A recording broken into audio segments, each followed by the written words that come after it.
think you just fell out of a coconut tree?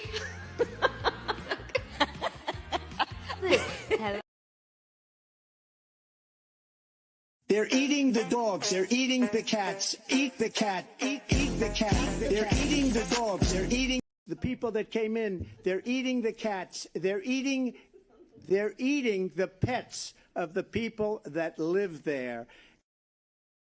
In Springfield, they're eating the dogs. The people that came in. They're eating the cats. They're eating.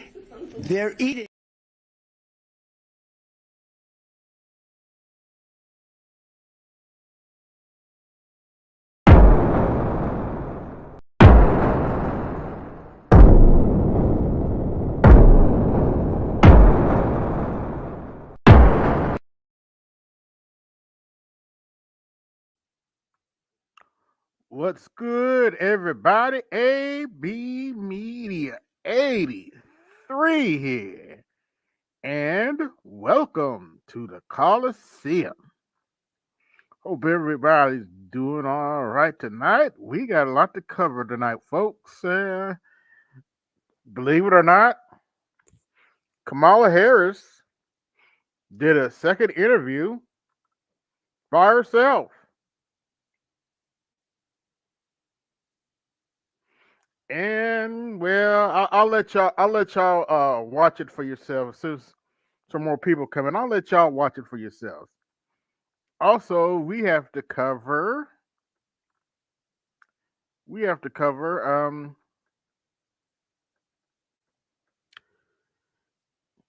to cover the Revolt. Well, how can I say this? We're gonna cover some black female fuckery with this debate coverage today. You don't know what I'm talking about? Oh, you about to find out. We're covering the Revolt debate coverage that happened. For those of you who watch Angry Man Valdez, he already covered it, but I'm gonna give my take on it. I'm going to cover that today. The polls are. I mean, all kind of crazy stuff about the polls. I hear Trump's up one day, and I hear Kamala Harris is up the next day. Which one is true? Who knows? But only time will tell. Oh, and before I forget, this show is brought to you by Sweet Sassy Rollin' Vote Blue Sauce. Now with extra sassy blue juice. Get your Sweet Sassy Rollin' Vote Blue Sauce. Now with extra sassy blue juice. It goes great with roasted Roland and other roasted butthurt blue meat. Once again, get your Sweet Sassy Rollin' Vote Blue Sauce. But like I said, we are covering the Kamala Harris's interview today, and trust and believe, we're gonna get the salad out and the Hidden Valley Ranch dressing. Get your salad out. Get your Hidden Valley Ranch dressing, because it is some word salad, to say the least. It's a lot of word salad, to say the least. But without further ado, y'all can come up now.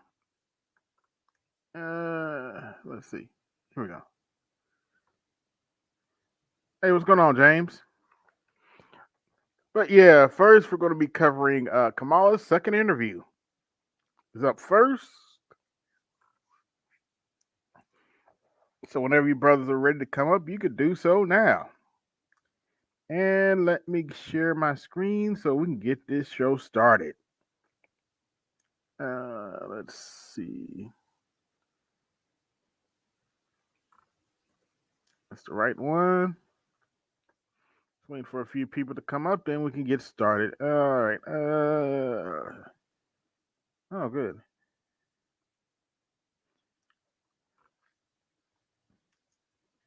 Got a nice little playlist for y'all here.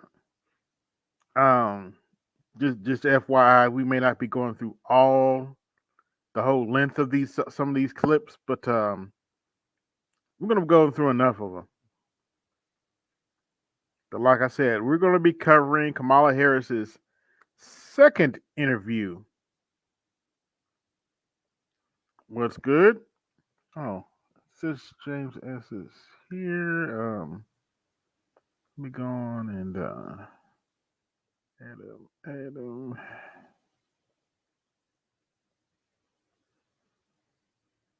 Hey, James, type something in the chat for me, please.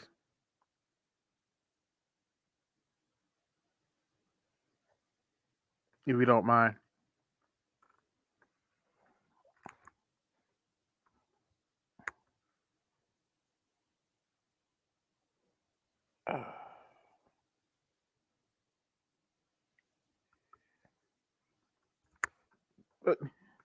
Excellent. But like I said, I haven't really kept up with sports today, so Snowman comes up, he'll update you on sports later. But I haven't really kept up today. I guess I can look at the what's her name? Let's see. A football scores.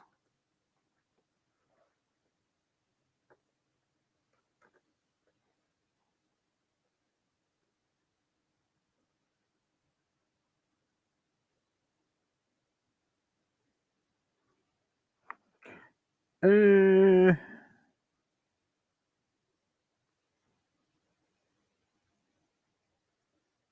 see more games. Michigan State won today. Just looking through. Washington State won today. Oregon State won today. Blew out San Diego State. USC won today, 48-0. The Utah State.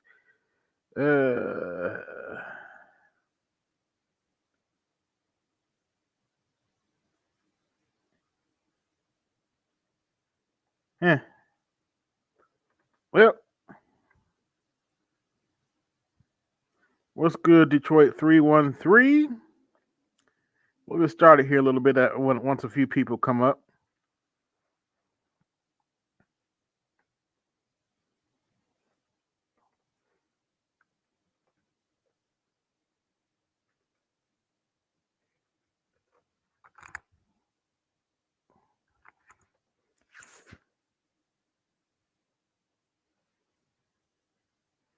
But in other news, apparently Tamar Braxton's husband's calling the quits again. And I don't really keep up with Tamar Braxton, so I didn't know. Not even Zaddy want to deal with that bullshit. Not surprising though. You know you're loud and obnoxious when Zaddy's like, I can't get on cameras like I can't deal with this anymore. But hey, it is what it is. But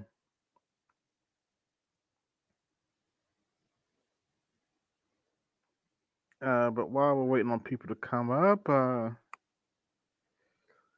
let's have a little fun here. Let's see. We can always come back to that. Let's go to TikTok for 1 second. There's something I want to show you. Update, my parents, who I was... All right. Update, my parents, who I was paying rent to, told me to move out but still...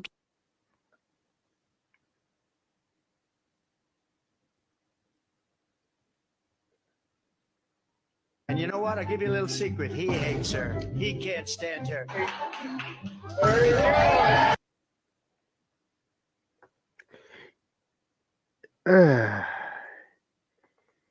Yep. Turns out that was a real video. Feast your eyes. That was a real video.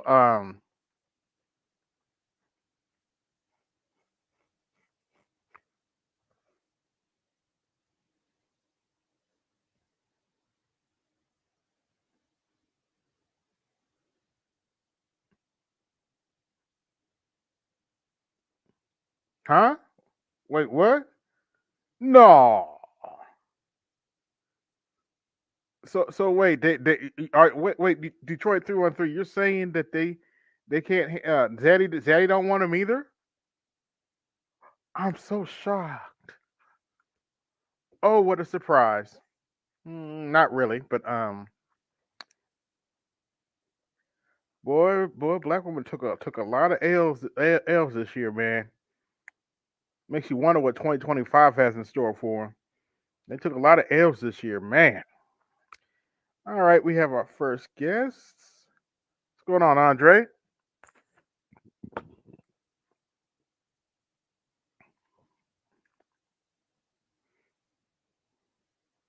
You there? Oh, well, we almost had our first guest. But yeah, it's true. The old man put on a Trump hat.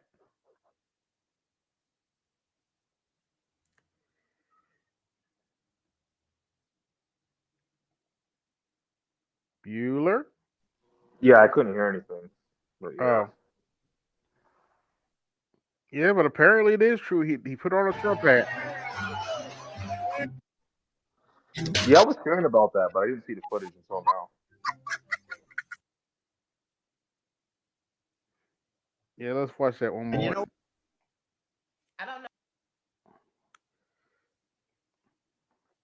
Oh, that's some And other. you know what? I'll give you a little secret. He hates her. He can't stand her. Look at that smile too. So I kind of thought of something. So like I was over in like Angry Man's chat, you know, Yeah. and when he was going over like the the $50,000 tax credit for deduction for business owners, I thought about it for a second. I'm like, wait a minute. I typed it in the chat, but I don't know if he was already going to say it or not or whatever. But I was just like, how does that benefit a small business owner if they don't have the money to start to begin with? Yep. He ended up going like into like detail and explaining that, but like that's why I fuck with him, because obviously other reasons. Yeah. Whatever. The point was made is the point I'm trying to make is that like that's how's that beneficial to anybody? I mean, at the end of the year maybe, but like if you're a small business owner, like that probably means like for you to have that benefit. Somebody has an echo, but that probably means like at the end of the year, like you probably made over like 100,000 for that $50,000 tax credit to Doctor benefit what's that? Dr. Tegra? Tegra. Tegra. Do you have the you have to mute your YouTube.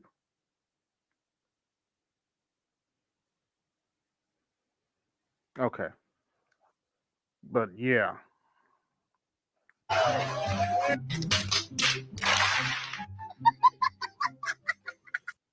There was Haitians in a. Now listen to this one. This one. The fact that Kamala Harris even had to get on that stage and talk to that man. Excuse me?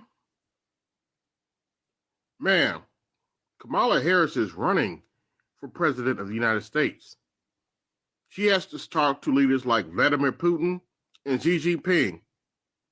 But you going around talking about she don't need to answer any questions?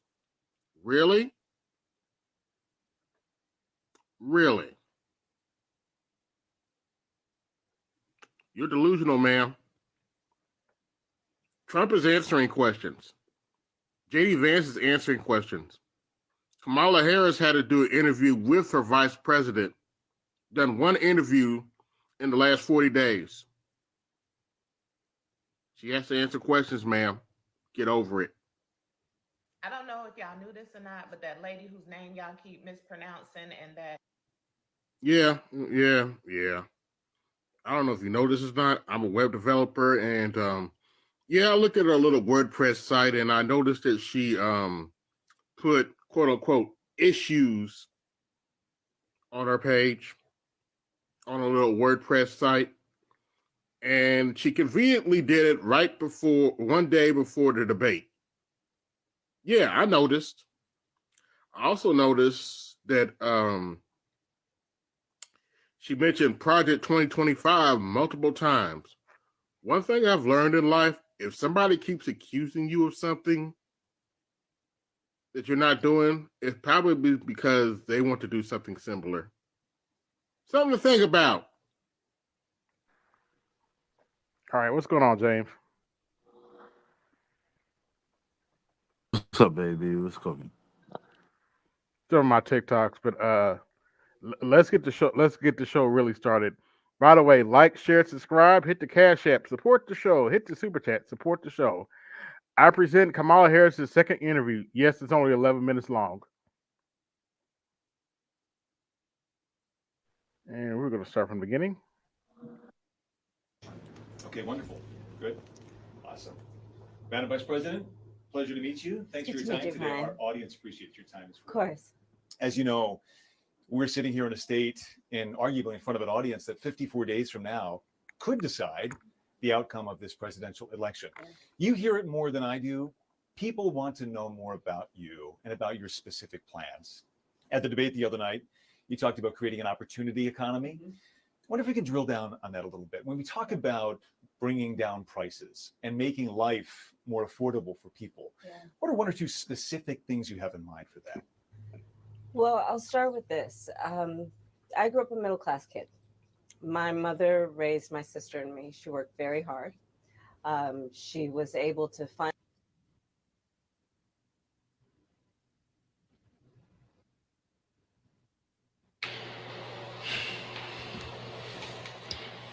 What's going on, Snowman? I'm sorry I'm late for class. What did I miss?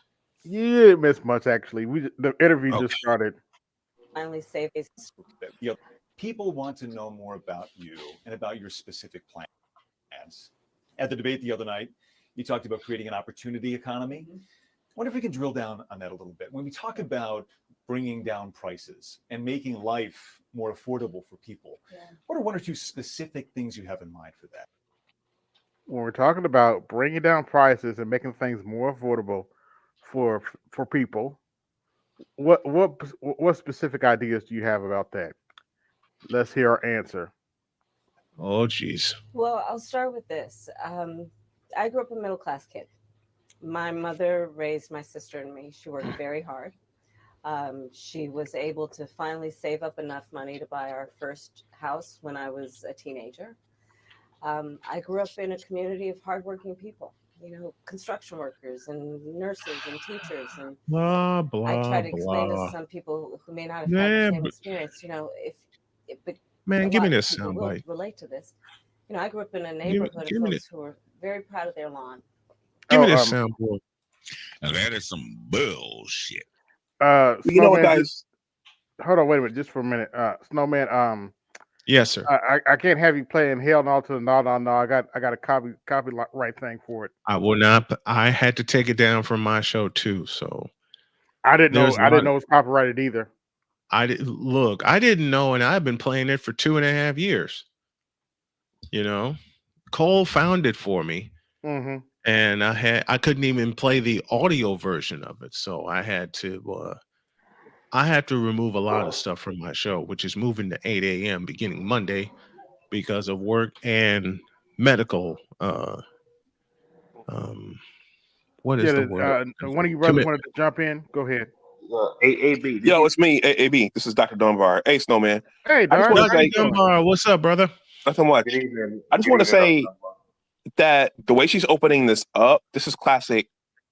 I would say classic Democratic politics. She's pandering. She's telling the sob story. Yeah. I grew up a middle class family, which is that's absurd. But also, I've noticed she doesn't say anything about her father. I mean, he doesn't sound like thinking. Yeah, I mean, I guess he hasn't been supportive of her, but the way she's framing it, my mother did this, my mother did that. Yeah. Which isn't a good look. Dr. Dunbar, I have a question for you. And into the panel as well. Okay. For those who I assume everyone saw the video interview. Did she look still very uncomfortable? Yes. Yep. I didn't have to see the whole video. I didn't have to see the whole video, and she's about as uncomfortable as Aaron Rodgers was in the pocket this past Monday night. Well, I'll tell you what. There's something else she's saying that I don't like, and you know, she reminds me of one of my exes who's from California. And who was educated but a little bit ditzy. Ooh. And the thing I don't like that she keeps saying is we just need to move on. We just need to, so as though we're supposed to forget, ignore the and past. not remember supposed to all the things you did, all the way you guys screwed up the economy. Yep. The open border. We're just supposed to forget and feel joy. Right. Okay. That's making my blood boil when she does that. Yours, I mean, you see that, Dr. Dunbar. You see that in relationships sometimes too. Can't we just move on? Do we have to go back over what happened? Yeah, we do, because you're gonna keep doing it. And nothing got resolved, right? You said, Dr. Dunbar, I'm glad you brought up. I'm glad you brought up relationships where women just think you just have to move on. My ex got a hold of me this past week. Oh. Hey, you got your big head text, huh? Yep. But here's the beauty of it. My ex got a hold of me this past week. Then she decided to pull a wild card on me and send a friend request to my wife. Oh. What do you guys proud husband I am to say Dr. K wasn't having it. I bet she wasn't. Let's continue. Yeah, I sped it up a little bit, even though it's only 11 minutes long. I just want to quickly chime in. Like, what are you guys' thoughts on the fact that she's pretty much repeating everything she's already said? Yeah, we'll get to that. Yeah, we'll get to that. And I was raised to believe and to know that all people deserve dignity, and that we as Americans have a beautiful character.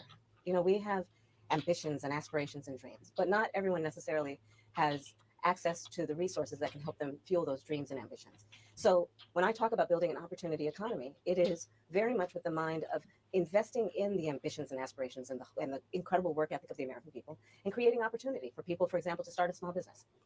So where's the answer? Worked long hours, and our neighbor helped raise us. We used to call her. So where's the answer? She was a small business owner. I love our small business owners. I learned who they are from my childhood. And wrong. What was that item you said, AB, that you introduced me to last week?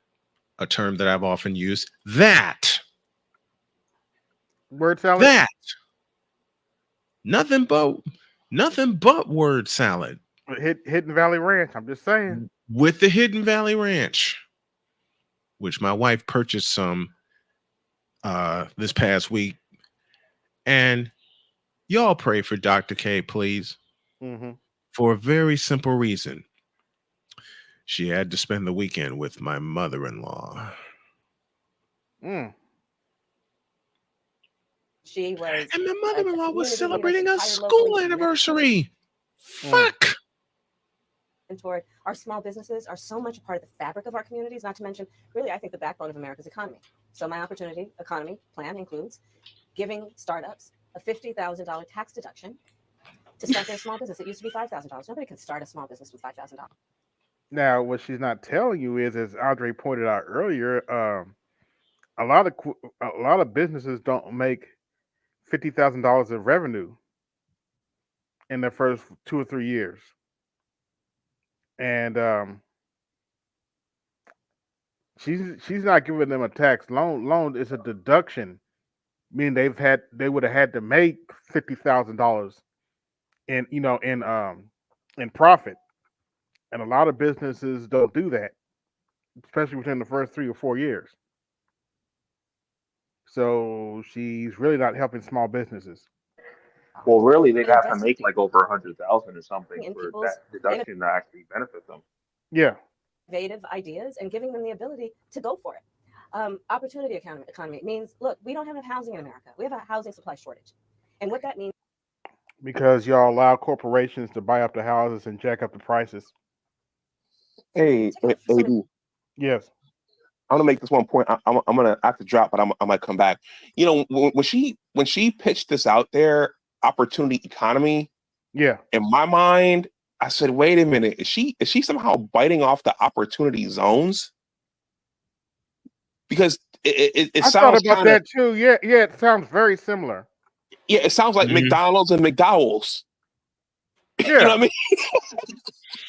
It does sound it does sound like that because most of her policies that she suddenly introduced, she bit off of somewhere else or someone else. FYI, I'm probably gonna watch that movie once we're done with the stream tonight to go to sleep on. The Golden Arches versus the Golden Arcs. Right. Yeah, man. It's like, couldn't you guys have come up with a better name? What he said, McDonald's got the Big Mac, I got the Big Mac. Yep. Oh man, rest in power to James Earl Jones, man. He's gonna be missed. But let's continue. Many younger Americans, the American dream is elusive. It's just actually not attainable. So part of my plan is to work with the private sector and housing developers to give them a tax credit, to be able to partner with us as the government. Housing developers, okay. To build, and my goal is 3 million new homes by the end of my first term. In addition, 3 million. Okay. Bullshit. 3 million new homes. The question is, are those homes going to be affordable? That is the question. Are those homes going to be affordable? Well, Time that will and tell. also what's being said is like a lot of these migrants are getting housed before fucking actual Americans and vets and stuff. Oh, they're not only getting housed, they're getting taxpayer money. And to the tune of thousands of dollars. But let's continue. That's what I meant. to help people who just want to get their foot in the door, literally. And so giving first-time home buyers a $25,000 down payment assistance to be able to $25,000 down payment assistance. Now, who's going to pay for that? On top of the fact, did it ever occur to you that that's going to raise the housing prices even more, and more than half my generation can't afford to buy a house now? And what people been complaining about, they've been also saying that like the migrants are getting no down payment loans. Yep. to just get in the door, and then they will do the work that they need to do to save and to pay that mortgage and to build wealth for themselves and their family. These are some examples of what I mean when I talk about an opportunity economy. And a lot of it has to do with just the community I was raised in and the people that I admired, who work hard, and deserve to have, their dreams fulfilled because they're prepared to work for it. Oh, just a side note. This little clip has 19,000 likes and 50,000 dislikes. You talk at the debate. Repeat those numbers again. 19,000 likes, 50,000 dislikes.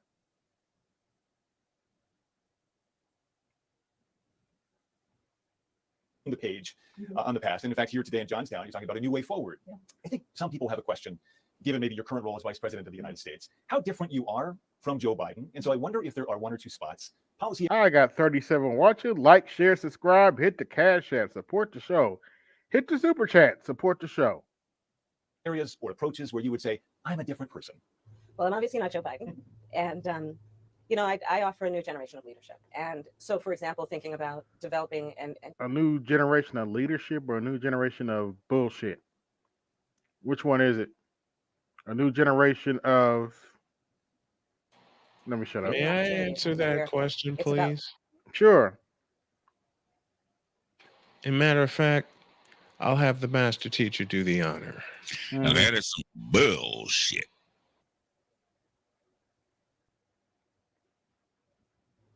investing in areas that really need a lot of work, and maybe focusing on, again, the aspects. We're almost halfway through, believe it or not. This isn't very long. And the dreams, but also just recognizing that at this moment in time, some of the stuff we could take for granted years ago, we can't take for granted anymore.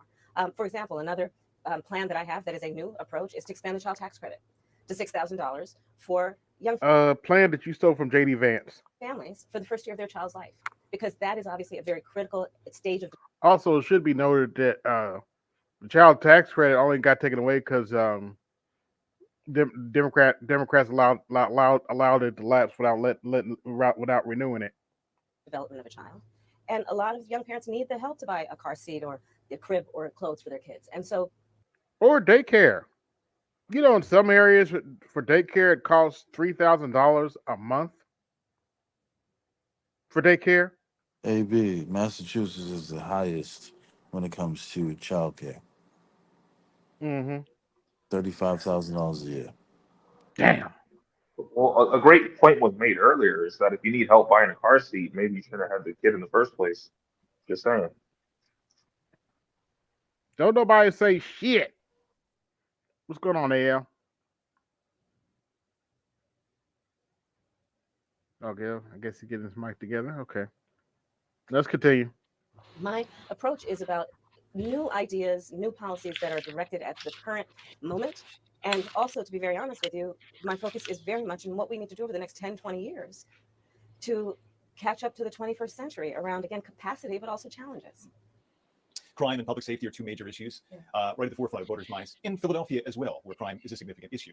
When we talk about crime, the conversation turns to gun safety as well. And I think you actually probably caught a lot of people off guard, maybe a bit by surprise in the debate the other night when you mentioned that you were a gun owner. I know you said it in 2019 as well. We're talking about your values on this issue. When it comes to gun ownership. Press 1 in the chat if you believe she's a gun owner. Press 2 in the chat if that is some bullshit. I'll provide an answer. Now that is some bullshit.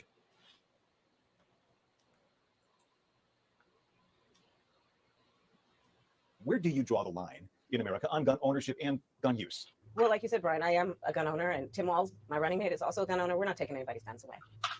I support the Second Amendment, and I support reasonable gun safety laws. Part of my approach to this now that is some I was a career prosecutor for most of my career. I have personally prosecuted homicide cases. I have personally looked at autopsies.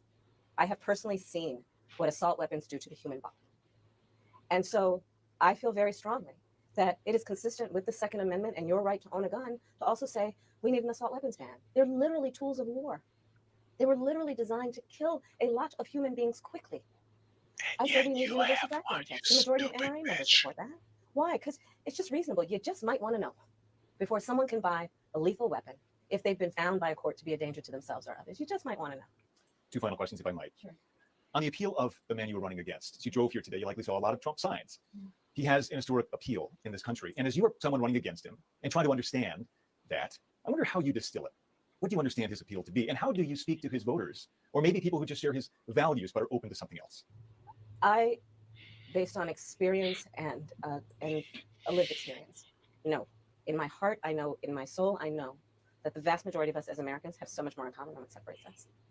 And I also believe that I am accurate in knowing that most Americans want a leader who brings us together as Americans and not someone who professes to be a leader who is trying to have us point our fingers at each other.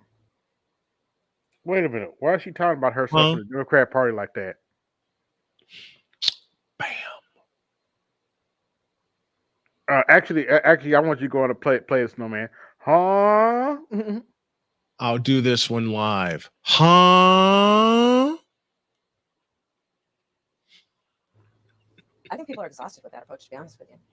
I think people want a leader who has common sense and tries to find common ground. I'm supported by over 200 Republicans who worked for both Presidents Bush, John McCain, and Mitt Romney. I'm supported by the former Vice President Dick Cheney, Congress.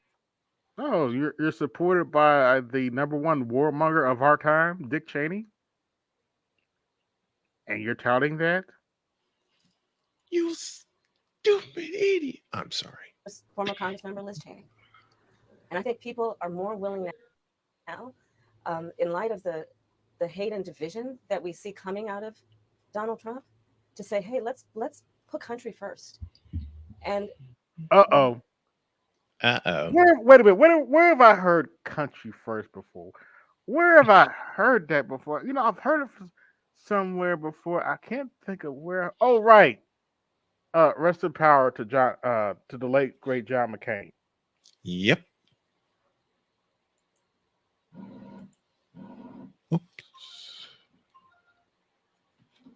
But basically, what she's telling you is, Think you just fell out of a coconut tree?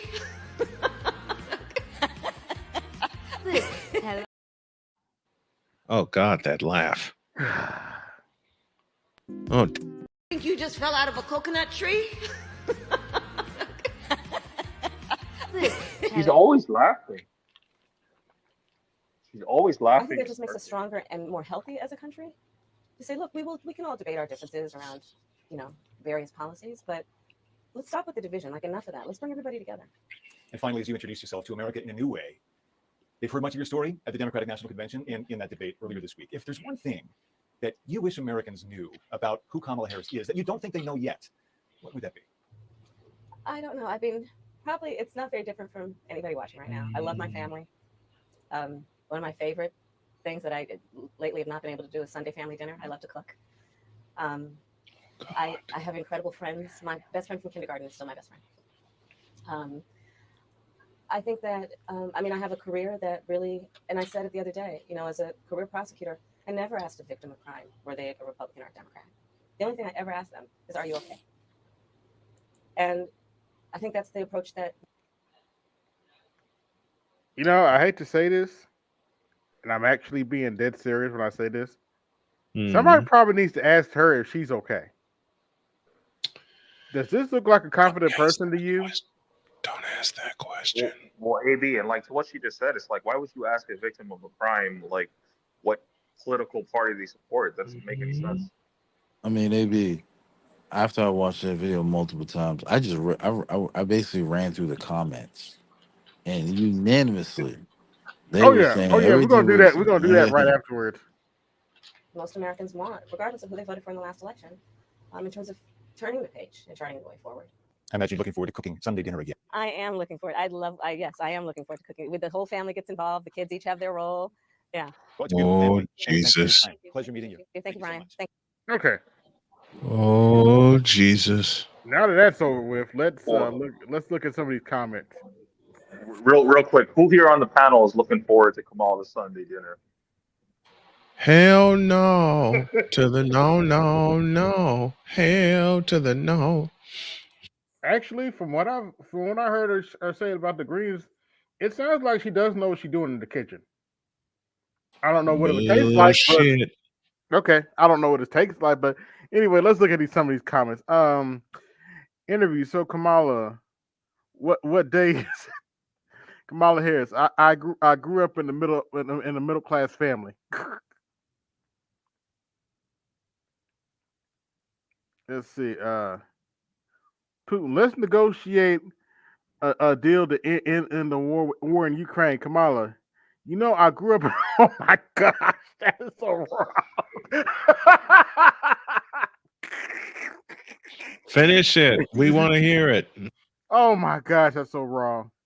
Hold on. Putin, Vladimir Putin. Let's negotiate a deal to end the war in Ukraine. Kamala, I grew up in a middle class family. Oh, sorry, a middle class kid. Damn. Just plain damn. WTF? How can someone use so many words and say practically nothing? Yeah, pretty much. Presidential debate. First question: was life better on America 4 years ago? Kamala, I was raised in the middle class. Oh my gosh. That's going to be a common answer. Hold on, AB. That was his fucking response to that question? Yep. Yes. She's done. Live and AB, to borrow from a Richard Pryor album titled Live and Smoking. Let's read some of these other comments. Let's see. What's another good one? I got a lot of. Let's read this one up here. Reporter, are we better off today 4 years ago? Kamala, I love to cook Sunday dinners. These people are ruthless, and I love it. Now here's just some black pill truth for you. This interview did not help her campaign. It sure didn't. Let's see. They'll try to bury it. They're gonna try to bury that interview. Yeah, Brian, can you be specific? Harris, let me tell you a long, irrelevant life story until we both forget the question. Yeah, pretty much that's what she did for the first question. And notice she just regurgitated what she said in the debate. Oops, did I say that out loud? Exactly. Say it again. And notice she just regurgitated what she said in the debate. Oops, did I say that out loud? Oops, did we say that out loud? Yep. I would like to see Kamala answer questions from multiple reporters at a press. Oh shit. Good luck. Well, you didn't even have to finish that one.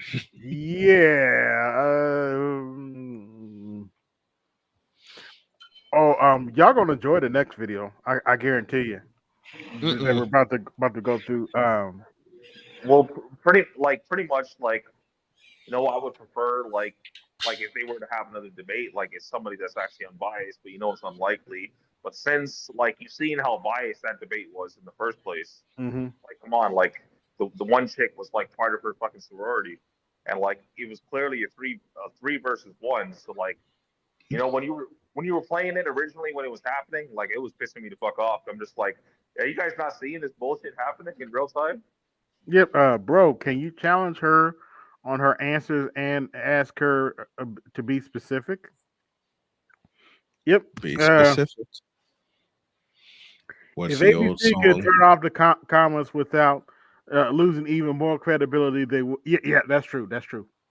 Well, we know that's not what we got this last debate for the simple fact it was rigged, supported by sororities or us looking ass bitches. Pretty much, yeah. Well, and the thing was that they're fact checking him but not fact checking her, and like he's being interrupted. Like they're asking him, like You ain't lying. You ain't lying, though, Brian. These comments are savage. What is your favorite color? AL, would you say that statement again, please, and allow me to record it because I want to have that piece. Yeah, it's simple. Them broads were supported, and the shit was rigged by. What did I just say? Oh yeah, AKA supporting all us ass bitches. That's what you get.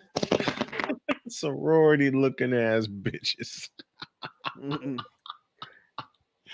Pow! If AB, I already read that. Let's see. What's your favorite color? I was a middle class kid. Go ahead, James. I'm sorry. This shit is hilarious. You ain't shit, AB. Go ahead, James, man. I'm saying it amazes me how many people, when I bring up the fact that she had a sorority sister, they say, "What?" And white. The first thing they say is white folks do it all the time. I said, "Excuse me." I said, "Judges recruit themselves from court cases. I don't think they do that shit all the time." No lie to be found.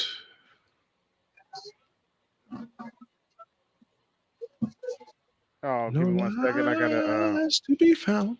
Take care of a little business here. Quick short news break.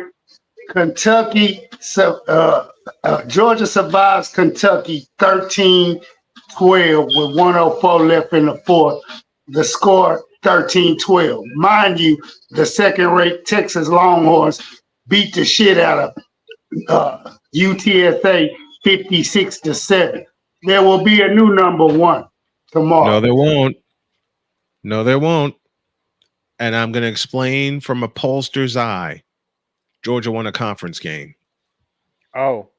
Again, I am saying Georgia, this not from I'm saying this. Against the bottom tier SEC ranked team versus what Texas just did 3 weeks in a row. That game that Georgia's in right now as we speak is an unacceptable game to the pollsters' eyes. Period. Point blank. You're not supposed to win 13-12 against Kentucky. Kentucky's been dog fighting for 4 quarters. No, sir. But again, I'm looking at this from an SEC pollster's eye because we know they're sitting at the top of the ladder. I'm not looking at this from my eyes because you're absolutely correct. There should be and I'm going to say this out loud, should be a new number one. And I'm saying this from my eyes. I am looking at this from the rigged pollsters' eyes who put this top 12 together in the first place. That's how I'm looking at it. Yeah. Let's continue, gentlemen. Please. Wow. What are you doing, ABC? This is journalistic suicide. Yeah, pretty much. This is exactly the same answer. And we already said this is the exact same answer she gave during the debate. And it still doesn't answer the question. Yep. Well, that was another thing that was brought up today was that actually that interview that she had after the debate was also somebody from ABC. Yeah. Yeah, it was a local news outlet or something. Let's see what's another good one. She answered no questions. She just repeats what she's memorized. Yeah, pretty much. Yeah, no one cares. No one cares. Your mom got a house when you were a teenager. So, something doesn't compete with this woman. Yeah. Let's see what's another one. I feel like I'm watching a high school student pretty much give a book report on a book she failed to read. Yeah, pretty much. The woman is a dumpster fire. Yep.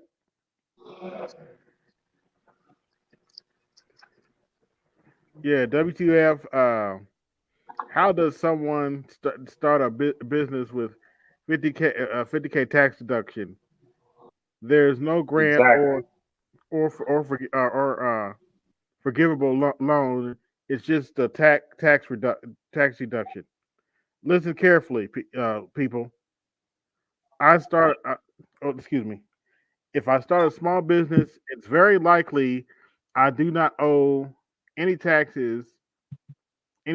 or for the first couple of years anyway. So the difference doesn't make. So what difference does it make? Yeah, well, AB, I have a question for you. All right. What is your thoughts about like I seen the stream that Code Breakers was doing the other day. Which one? Well, I think it's their most recent stream, but they were playing the clip, like they were playing that video of that dude that like was doing like somewhat of a documentary, interviewing people in Springfield.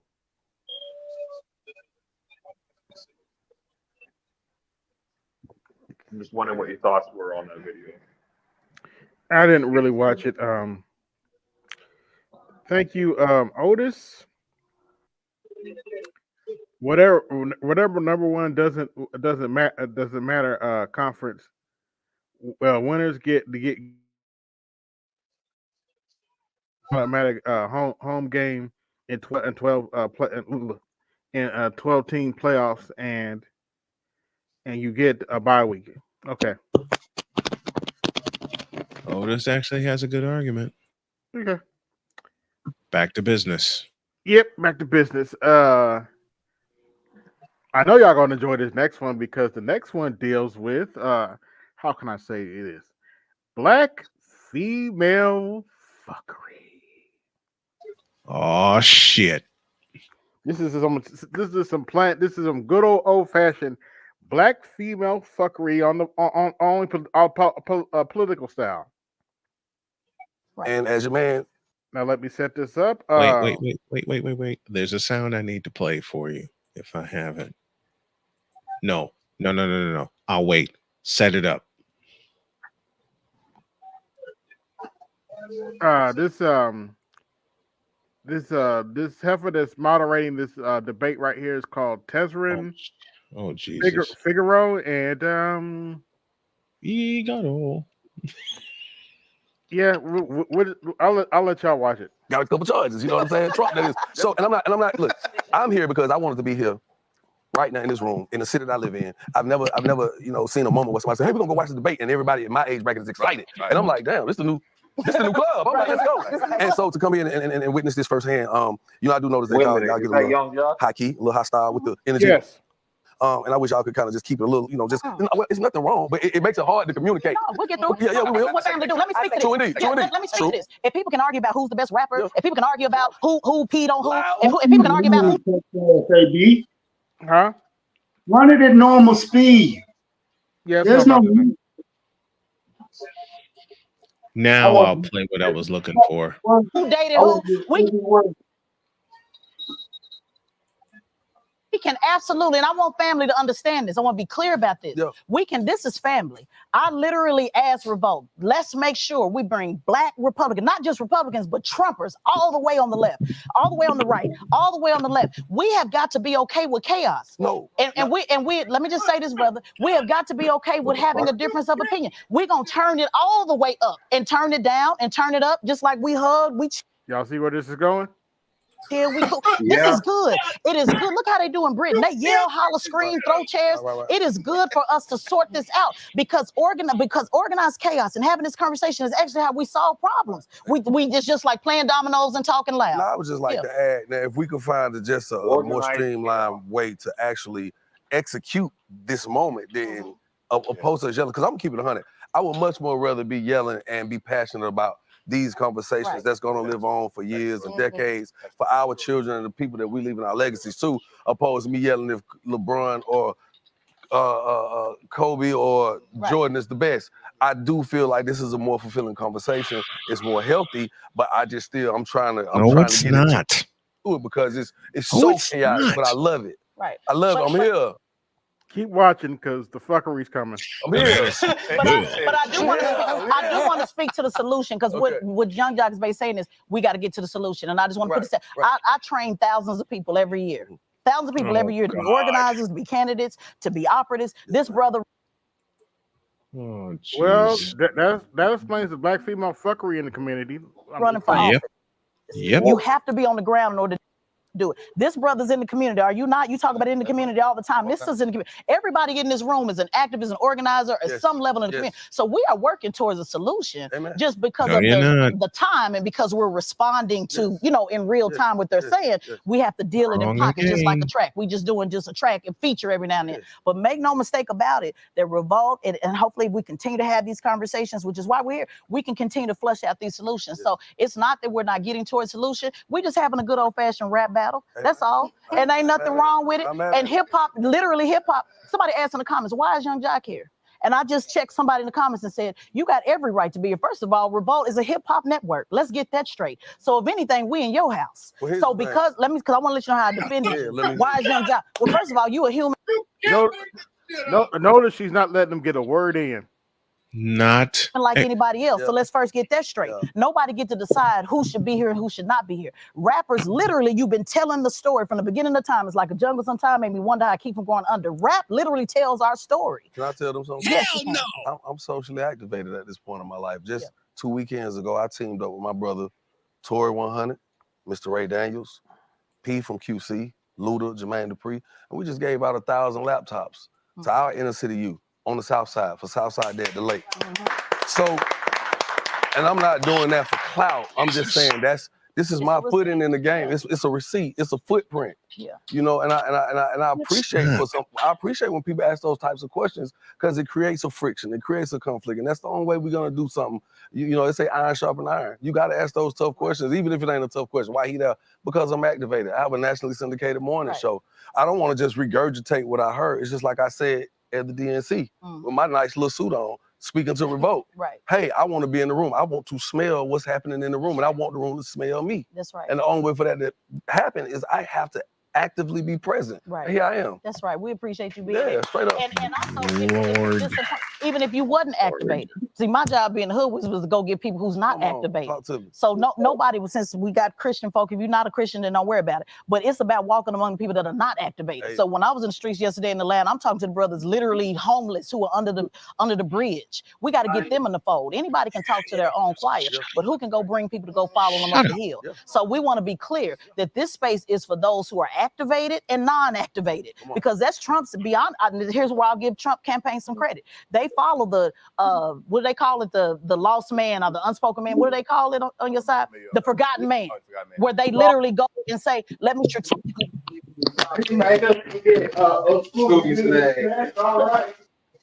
Yeah, mute up.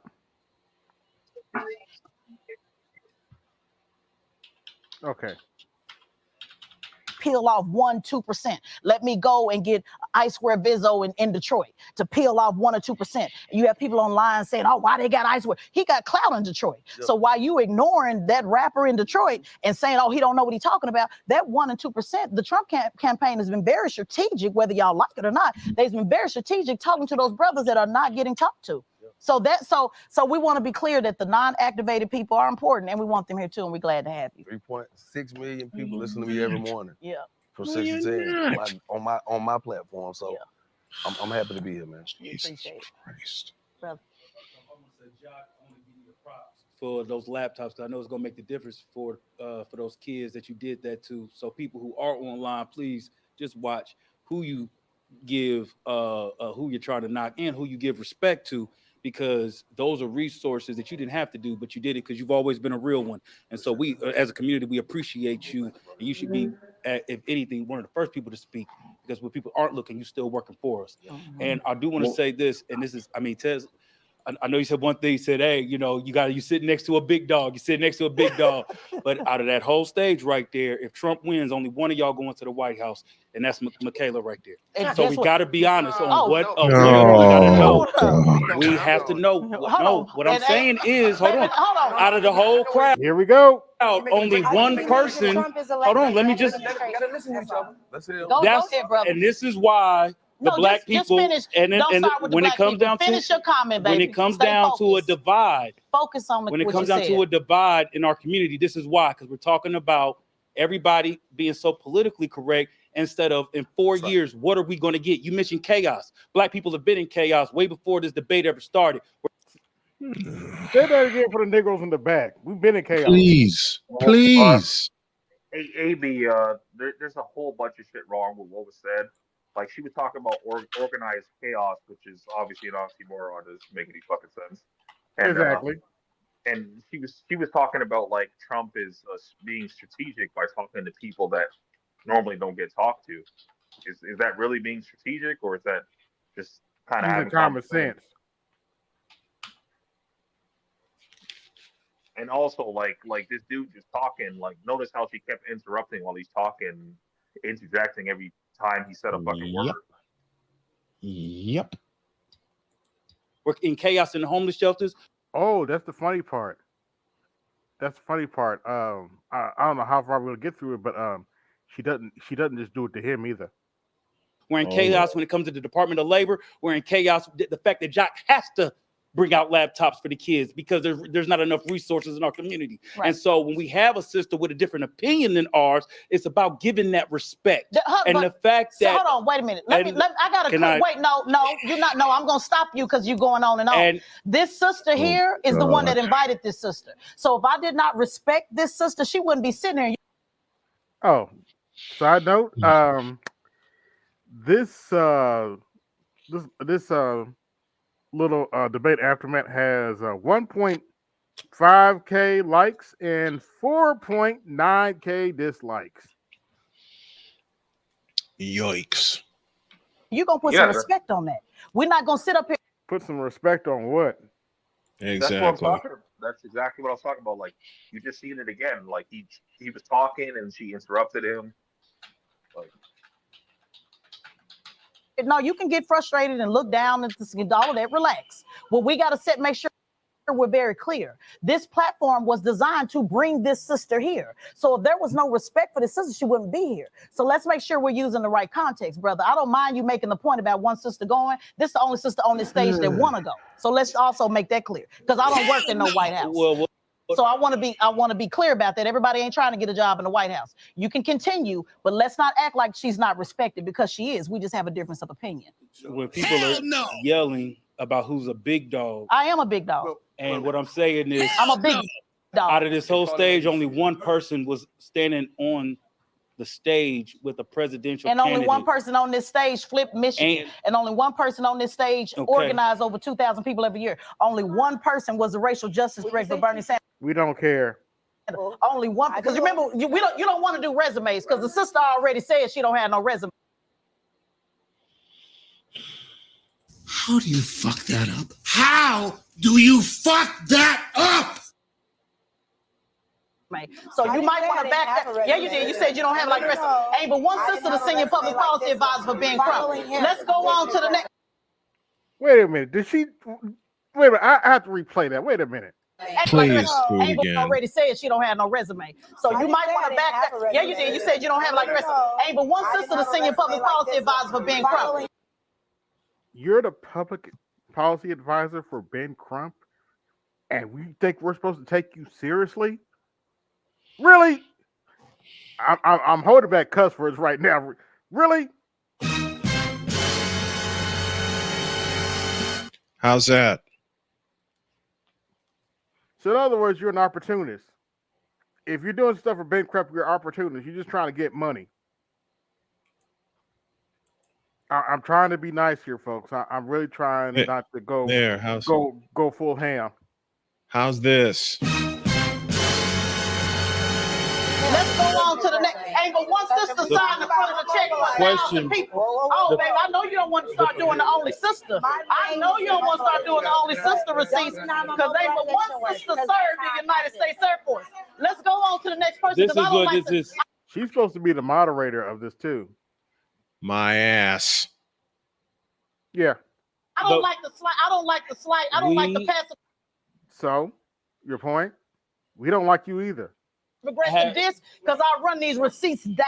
We So have let's No, you go on, don't. 'cause ain't but one sister served this country on this here panel. 4 years Go from on now, back to- black 'cause people you have to excited decide brother, what they're I'm going to done talking. get I'm at done the talking end of to the you, year. brother, At the 'cause you end talking of to a whole veteran, and we're and dealing I'm a with the big dog and we're dealing in the with game. the We don't care. disrespect big right dog in the here.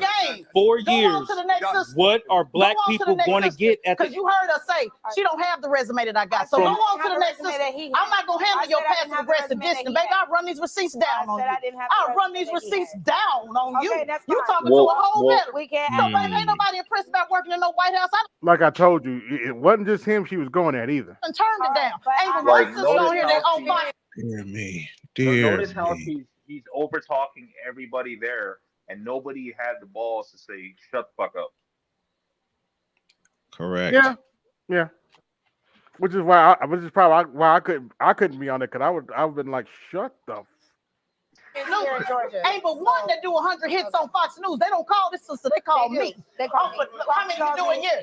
Ain't nobody calling your ass with that weave you got coming out the back of your ass. said what I do 100 per year. I do 100 per year. And I So, just yeah, came on the I'm a scene. big So, dog. by the end So of the I year, love my maybe I'll be sister. there. I love my Bullshit. sister, but you're not gonna Bullshit. The real thing is going to be No, we he need to don't. really talk Brother, about talking to black people in Let's move on. 4 years. What are we Brother. going to get in 4 years? Let's not talk about the criminal. Let's not talk about Can the we get the charges. next person up? 4 Are we years. still live? What No. are we going to? What is Harris promising Sir, black people I'm in done 4 talking to years? you. See, right you didn't there. want to answer. Stop. What do you want to Stop answer? right there.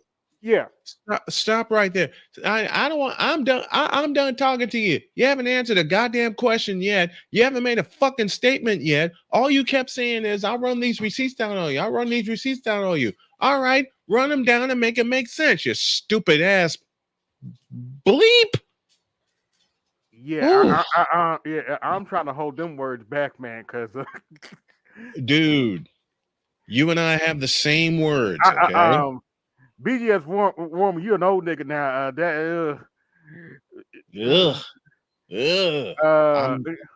I'm feeling my age right. I'm feeling I'll my just age come right out. about now. I'll just come out and say what I'm and- thinking. Bitch, who you talking to? Yeah, those words I wouldn't have held back. Those were the ones. Yeah, I couldn't be on the car. I was like, bitch, who the fuck you think you talking to? Exactly. Let's get the next person up. I understand what Yeah, don't ever do that with me though. Don't ever do that with me. You'll I'll get your do it friend with embarrassed. you, and you All right, won't with your beat little me, friends. you backwards I would ass. never be embarrassed. Yeah, I just want to speak to the people in the Christian community. As a Christian, I'm actually very disappointed in some of their point of views, including the abortion rights. Tell people, I've heard a couple of conversations, people saying that a man can't tell me what I need to do with my body. But as a Christian, I just feel like, how can you agree with something or someone who says when the Lord had already said, do not murder. So how can you agree with somebody who said, yeah, let's go ahead and abort, even when they have came out the womb? You know what I'm saying? And then the lady back there who said, Kara, was that your name? Who said, how can we agree with someone who said grab people by the vagina? Well, as a Christian, I'm agreeing with Trump, and I don't identify with necessarily either party, but this year I am Team Trump because of his policies. Most of the ones. By the way, I got 83 watching. Like, share, subscribe, hit the Cash App, support the show. Hit the super chat. Support the Support show. the show. Are you not entertained?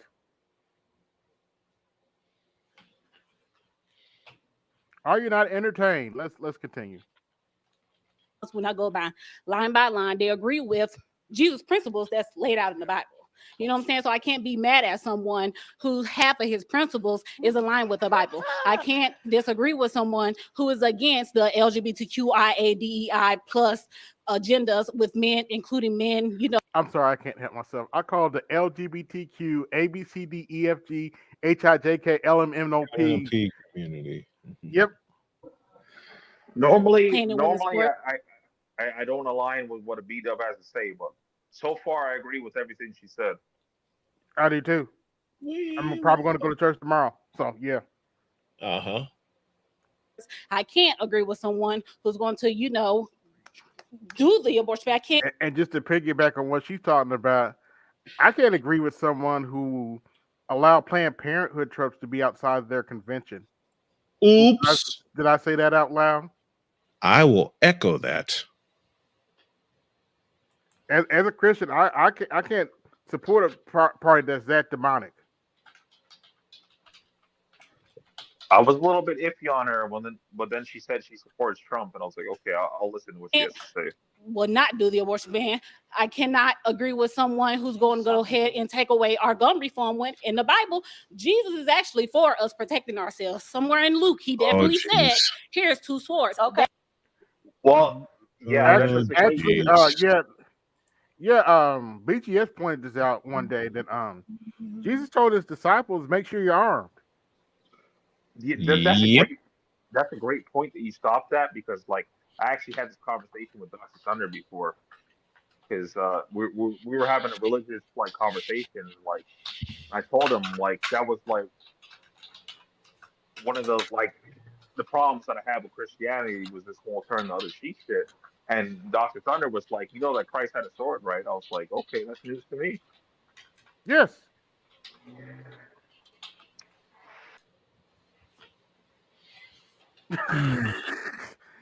The Equalizer, I agree. Number two, what you just came into is some good old fashioned black female fuckery on the political stage. This is this is called a revolt. And this is just called some fuckery. Yeah, it's just some fuckery, pretty much. That's what you walked into. This is just called. This is not a revolt. This is not organized. A revolt is organized. This ain't. Actually, thank you, AB, for playing this video, because like I've been seeing this Tesla thing going around. I'm like, who the fuck is Tesla? But I didn't know that was Young Jock. That's hilarious. Yeah, Tesla's the heifer in the middle. That is enough. So let's let the yeah, Tesla's that heifer right there. Because she was talking to her in the pink, so she wanted to comment. This is the heifer in the middle. Yeah. Okay. The first thing God called us to do is love. Correct. And I think a lot of our speech, yes, 100% has been inflammatory, but He's called us to love and not judge. The second thing God gave us is free will. It's not up to us to decide the cost of somebody's sins and how we're going to act out this person's punishment. So when you sit there and say that Trump's policies align with Jesus Christ, do you hear his speech? Do you hear his speech though? Can work on his heart. But God says in the Bible, judge a man by his fruits. His fruits. Hold on. Please don't talk over me. Oh.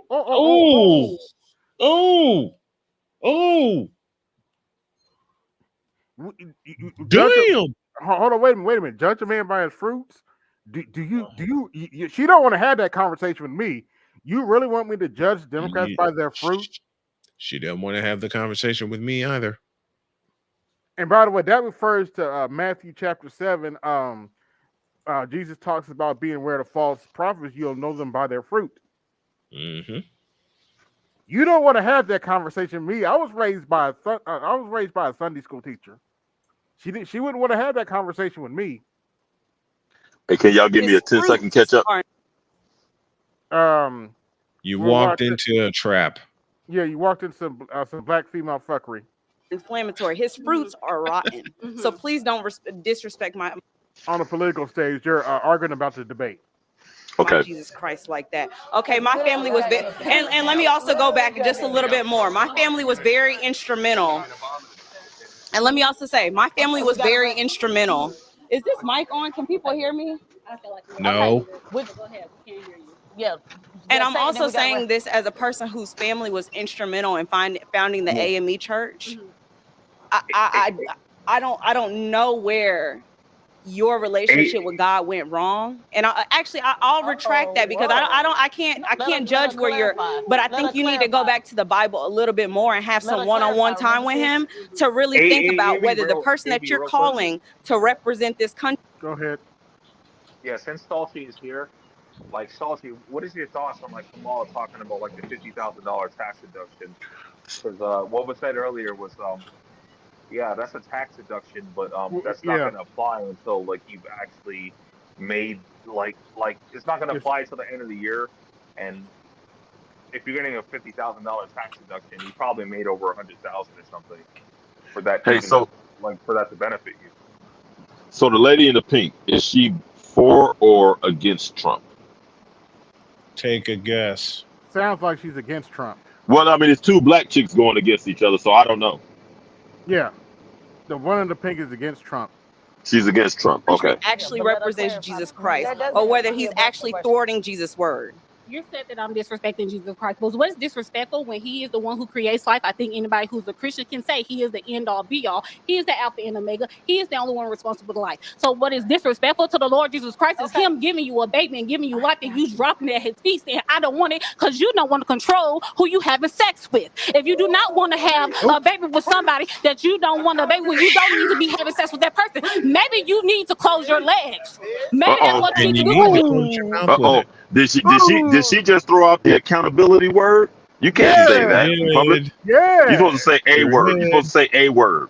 You can't just throw out accountability like that. Are you serious? And look, because I know it's gonna come up. Somebody got a lot of background noise. Hold on, maybe that's me. She threw it like a fastball from Nolan Ryan. And let me say this now, because I know it's gonna come up. Young black men, let me be clear with you. Don't lay down with no heifer you don't want to listen to for the next 18 years. Is that better? Yeah, that's a little better. Okay. Don't lay that like she telling them to keep their legs closed. Don't you put your Johnson in nobody that you don't want to look at for the next 18 years. You know what's wild, AB? Yeah. You know what's wild? Think about this. She's telling them to keep their legs closed. But they're acting as though they have no choice. They have no decision making in keeping their legs closed.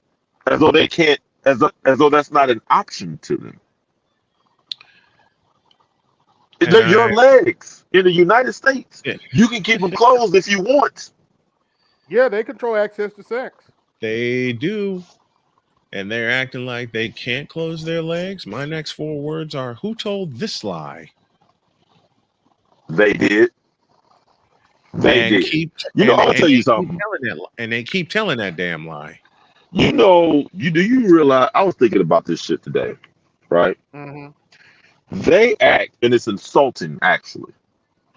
They act as though, we're talking about 30, 35, 40-year-old women. Right. Talking to 30, 35, 40, 45, 50, 60-year-old men. Yep. And acting as though we don't have the mental capacity to call them on the simplest of shit. They have child level defense for their bullshit. It's not even difficult. You don't think I can catch you in that? You know what? Let me tell you. when you listen to them, sometimes it's just frustrating. Mm-hmm. A chick on, I think it was Twitter, made a post saying, "I wish we could choose the fathers of our children." Bitch, you can, and you do. What do you mean? You wish you could? What do you mean? You haven't. This is a 1942. You haven't been assigned a baby daddy. You chose him. Can you say that again, please? Out loud. A chick on Twitter actually made a post, and here's the wild part. She actually had her face on the account photo, right? Uh-huh. And she said, she wrote on there, "I wish we could choose our baby daddies." Yes, I've seen this. That's like me I've seen, saying I wish I can choose the microphone I use for my studio. like Nope. what? See, Yikes. see, Snowman. Nope. Because you know what? We came up in slavery, and your daddy wasn't in the house, so you had to buy that microphone. So Yeah, like, You have a point. You have a hold point. on, fellas. I got 85 watching. Like, share, subscribe. Hit the Cash App. Support the show.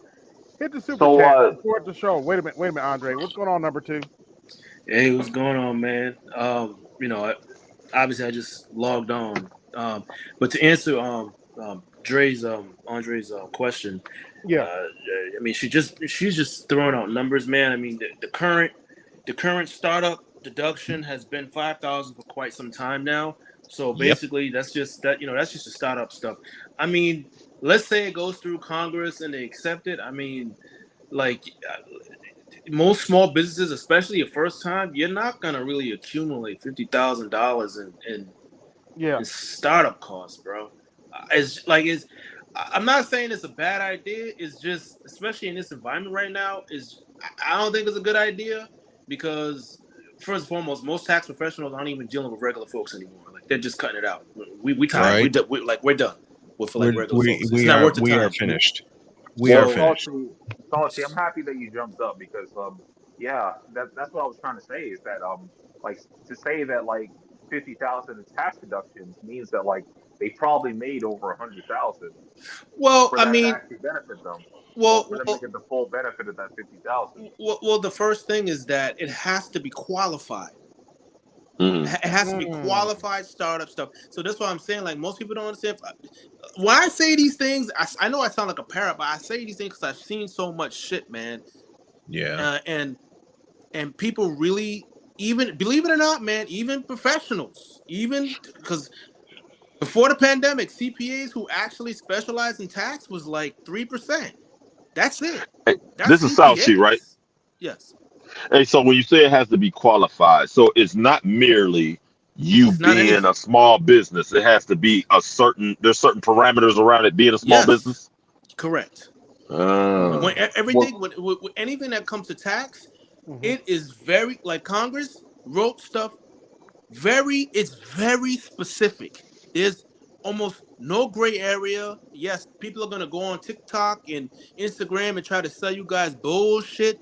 But trust and believe, there are court cases that people don't hear about when motherfuckers they're getting slaughtered because they think, excuse me, they're not thinking, because they feel that they're smarter than the system. It's not gonna, when I say it's not gonna happen, you are not going to beat the system. You just learn the shit. There's no such thing as being. Okay, Salchi, I have a question for you. Pardon me, sir. Salchi, I'm an owner operator, sole proprietor of my one track, my semi, my trucking business. Not running right now, but with my profession and what I'm trying to acquire to expand my business would it qualify, i.e., me trying to purchase between $35,000 and $50,000 vary in a trailer, application trailer. Would I be able to qualify, and would I be deemed as one of those small business owners? You're well, as a sole proprietor, yes and no. The reason why I say no is because you're not new. See what I'm saying? So even though you may not be operational right now this year, and you start off next year. I mean, unless it's like a legit, a whole new tax, you got a tax ID, blah blah blah blah blah. Okay, that's a whole different ball game. Okay, but if not, no. All right, y'all. Let's continue with this fuckery. You just don't want to be responsible with your body count. You want to use the I don't want a man telling me what to do with my body as an output and as an excuse. But that is not. You telling me I'm disrespectful and I need to revisit? Maybe you need to revisit. Okay, so when you relax. I So mean, we wanted to pass. We want nobody. We need to stop. Oh yeah, you know she moved on real quick. Of course you did, because it made sense what she did. Sis, hold on. Irrelevant, Because young the people lady. can't hear. Let's let It's him respond. irrelevant because there's a such Lord have thing called mercy. separation between church and state.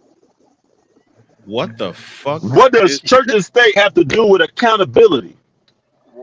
Can I just quickly get this shit off? It's like Salchi, AM was saying that basically. Come on, Andre. We got to get through this. State. Your Fucking religious truth. beliefs. Your religious beliefs. If you will just let me finish. Your religious beliefs do not supersede my right as an American. Is it me or is this dude? Yep. I already said it. Yep. And look, they always put one of them up there, don't they? Yeah, he's riding on the unicorn, bro. Yeah, he is. Clear. He is. He got the multicolored Apple Watch band. Arnie Shaw calls them a part of the Elizabeth community. They're part of the Elizabeth community. Does not Elemental allow, the peace. government is not inside my bedroom. The government shouldn't be inside your bedroom. What you do between you and God, you'll sort it out when you go seek salvation later. But for the government to try and sort that out through law makes no sense, because this is not, everyone in this country is not Christian. Well, one thing about it, when I first came up here, I said, as a Christian, I'm disappointed in the Christian's point of view. Please don't disrespect me or yourself. Okay? You already disrespected please do yourself. not. The way you just did by saying that you're for killing a baby when you said don't murder, You that already disrespect? Is that the same disrespect we're yourself. talking about? Now wait a minute. Okay. Deaconess Figaro said, "Let's let everybody Deacon have Figaro, go Deacon ahead. Figaro. Let's let everybody have." And can you pause it real quick, AB? Okay. So, do you see his response to what the lady said, the dark-skinned girl said? Right. What she said was, you have control of your body. What does that have to do at all with government regulation, as he started talking about? Not a Nothing. She said you have control of your body. She didn't bring government into it at all. She sure didn't. So what is he talking about?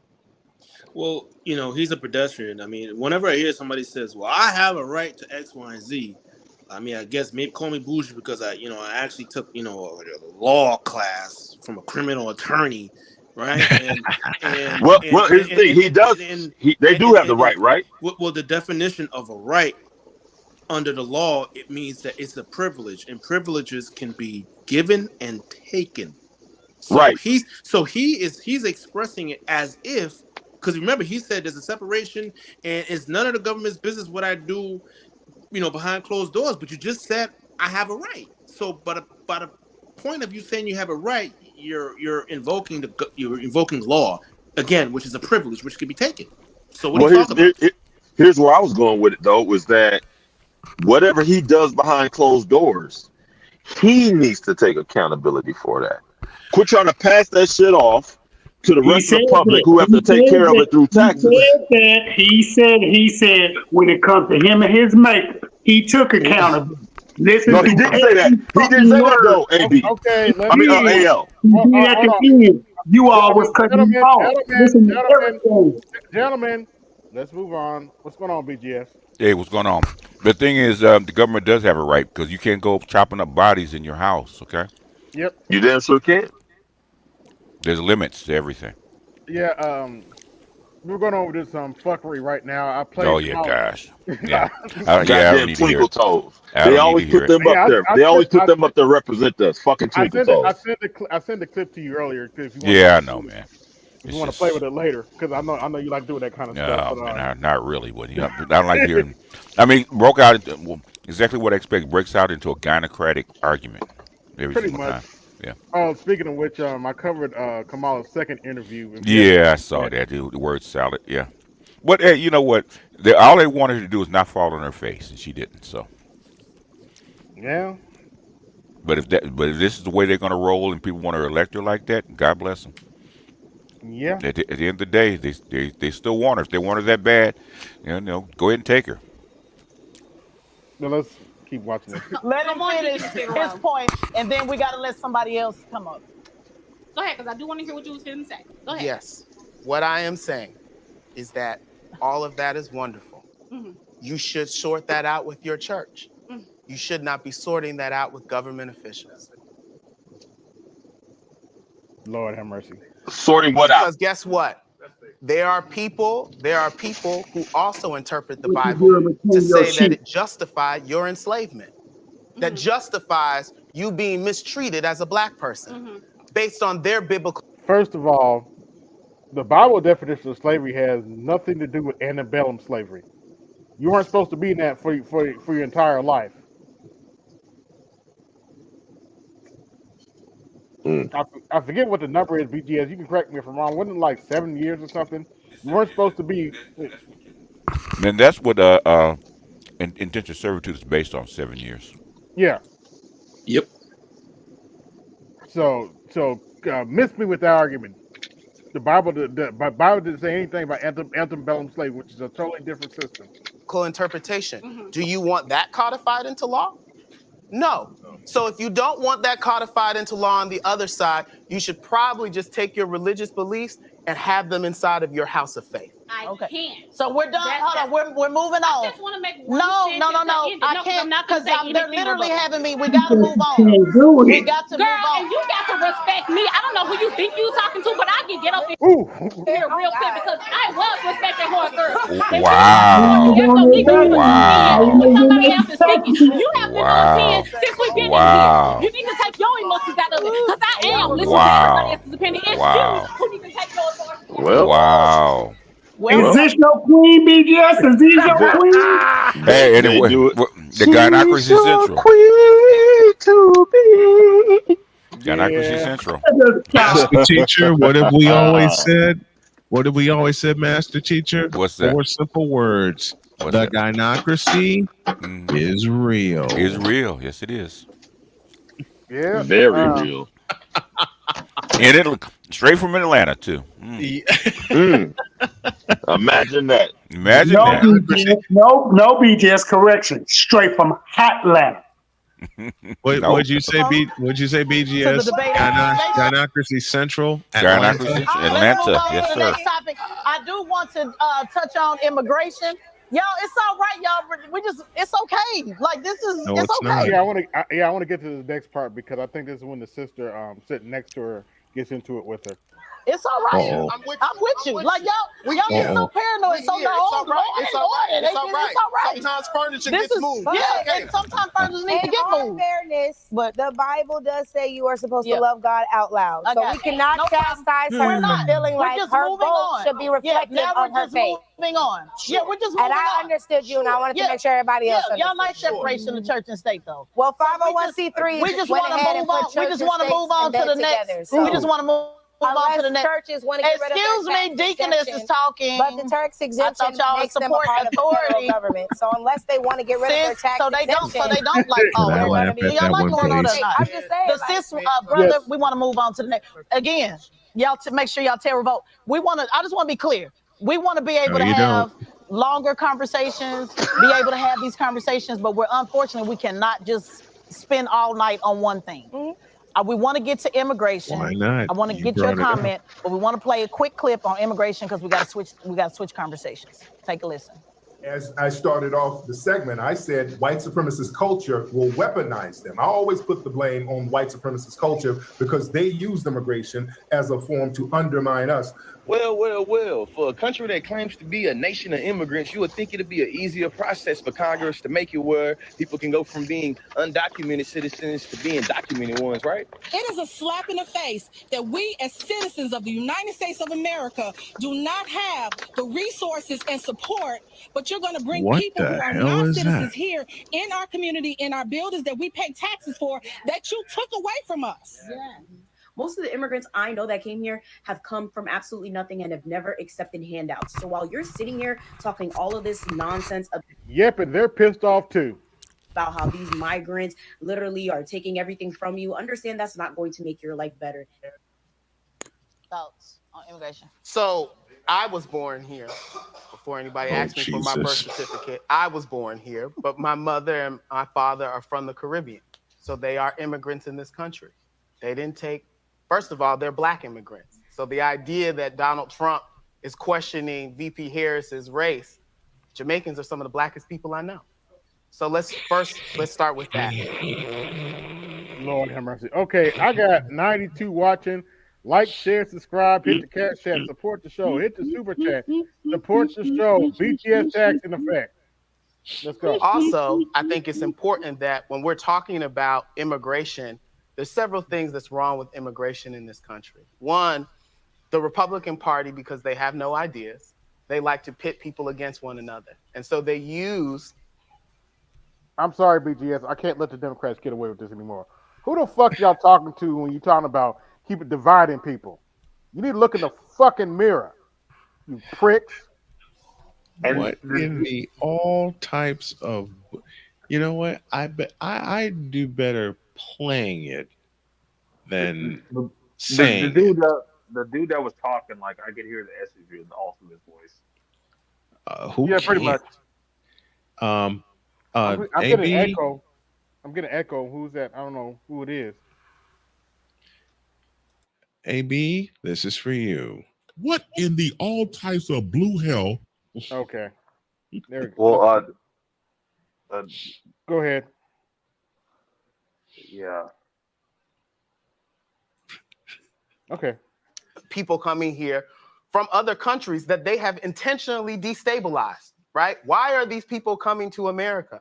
And it's Democrats too. Under Democratic administrations, U.S. foreign policy causes people from Central and South America to come here because we have destabilized their countries intentionally. Go all the way back to Ronald Reagan, okay? This is nothing new. So the idea that we are saying, oh, they're bringing all these people here. Well, if America minded its own business and wouldn't go stirring up shit in other people's countries, those people... Wait a minute, BGS. Why is he talking about Joe Biden like that? I'm just saying, why is he talking about Joe Biden like that, man? A better question would be, why is he talking about history like that? Oh, sorry. Sorry. BGS, why is he talking about Joe Biden like that? I don't know. I didn't hear it because I had to go out at hit echo cancellation because the echo probably was coming from me. So what did he say? The idea that all the way back to Ronald Reagan, okay? This is nothing new. So the idea that we are saying, oh, they're bringing all these people here. Well, if America minded its own business and wouldn't go stirring up shit in other people's countries, those people would probably stay where they were. Probably. Yeah, but I asked the question, why is he talking about Joe Biden like that? Yeah, that's true. Yeah. Thoughts on immigration? Yeah. So as it relates to immigration, I think it's a really, really, I think it's a really, really funny subject, right? The very folks that say year over year that they can't give resources, right, or reparations and everything else to Black Americans in all the blue cities across America, they found a way to give immigrants, illegal immigrants, hundreds of millions of dollars in cities like Chicago. Most recently in states like California, the state Senate passed a bill to grant 0% interest loans, zero down, plus 150. Correct me if I'm wrong, BGS. They killed that. They killed that. Yeah. Didn't the governor veto it? If I'm not mistaken? Yeah, he vetoed it. Yeah, he did. Probably because he wants to be elected president. Let me shut up. $1,000. The reality in this situation is that there is a group of folks that, under the Biden-Harris administration, have been brought into this country to offset the vote.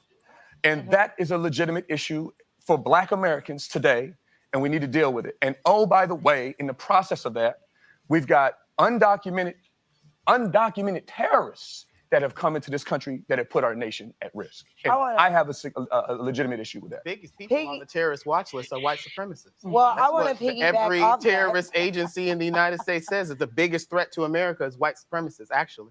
Okay, well, to piggyback off that, just discussing the resources. As a former foster child, had I aged out, I would have only left the orphanage with a garbage bag full of clothes, and they would have given me a $700 check a month and told me good luck. So I think that it's disgusting, a spit in the face to kids like me who didn't ask to be born into the situations that we were born into, that we would never be able to qualify for the resources that are literally being given to somebody else. Additionally, let's talk about the reasoning why they're coming over here, because we keep talking about the type of people that are coming over here. Let's look about the reasoning why they're even letting them coming over here. Black people are no longer fearing that the Republicans are going to take away our right to vote. These voter suppression arguments are no longer working. Yet if you can threaten an entire demographic of people, it's at 10 million now. We can only imagine what it would be in the next 4 years if this woman wins this office. In which case, now if you tell that large of a demographic of people that they will lose all of their benefits and their citizenship if they were to vote for a Republican, you can guarantee that you now have a new loyal voting base. So in the same way that Black people have been prioritized last, every time we're prioritized first during campaign season, prioritized last during an administration. We're going to go see us be kicked out of the room. We won't even be on the list once these migrants have come over here. There's already 10 million. There's only 49 million of us here. There's only 49 million of us here. And then if you think about the voter apathy that exists within the Black community, there's not 49 million of us voting. But you can guarantee every single one of those illegals who can get out there and vote is gonna go vote. Well, when we have more time, if they're not U.S. citizens, they're literally voting in our elections. But I do. The left is working to make them citizens. Not even just make them citizens. They're getting IDs as soon as they get over here. Are they illegal or are they not? They're illegals, and they're voting in our elections. They can't be one or the other. They got to be. Are they illegal or not? Citizens or not? So should they be citizens but no, or not? we're talking about this election right now. The should is what's driving the vote. The should is what's driving the vote. I would like to ask you a question. Okay, hold on, guys. Foster care in which state? California.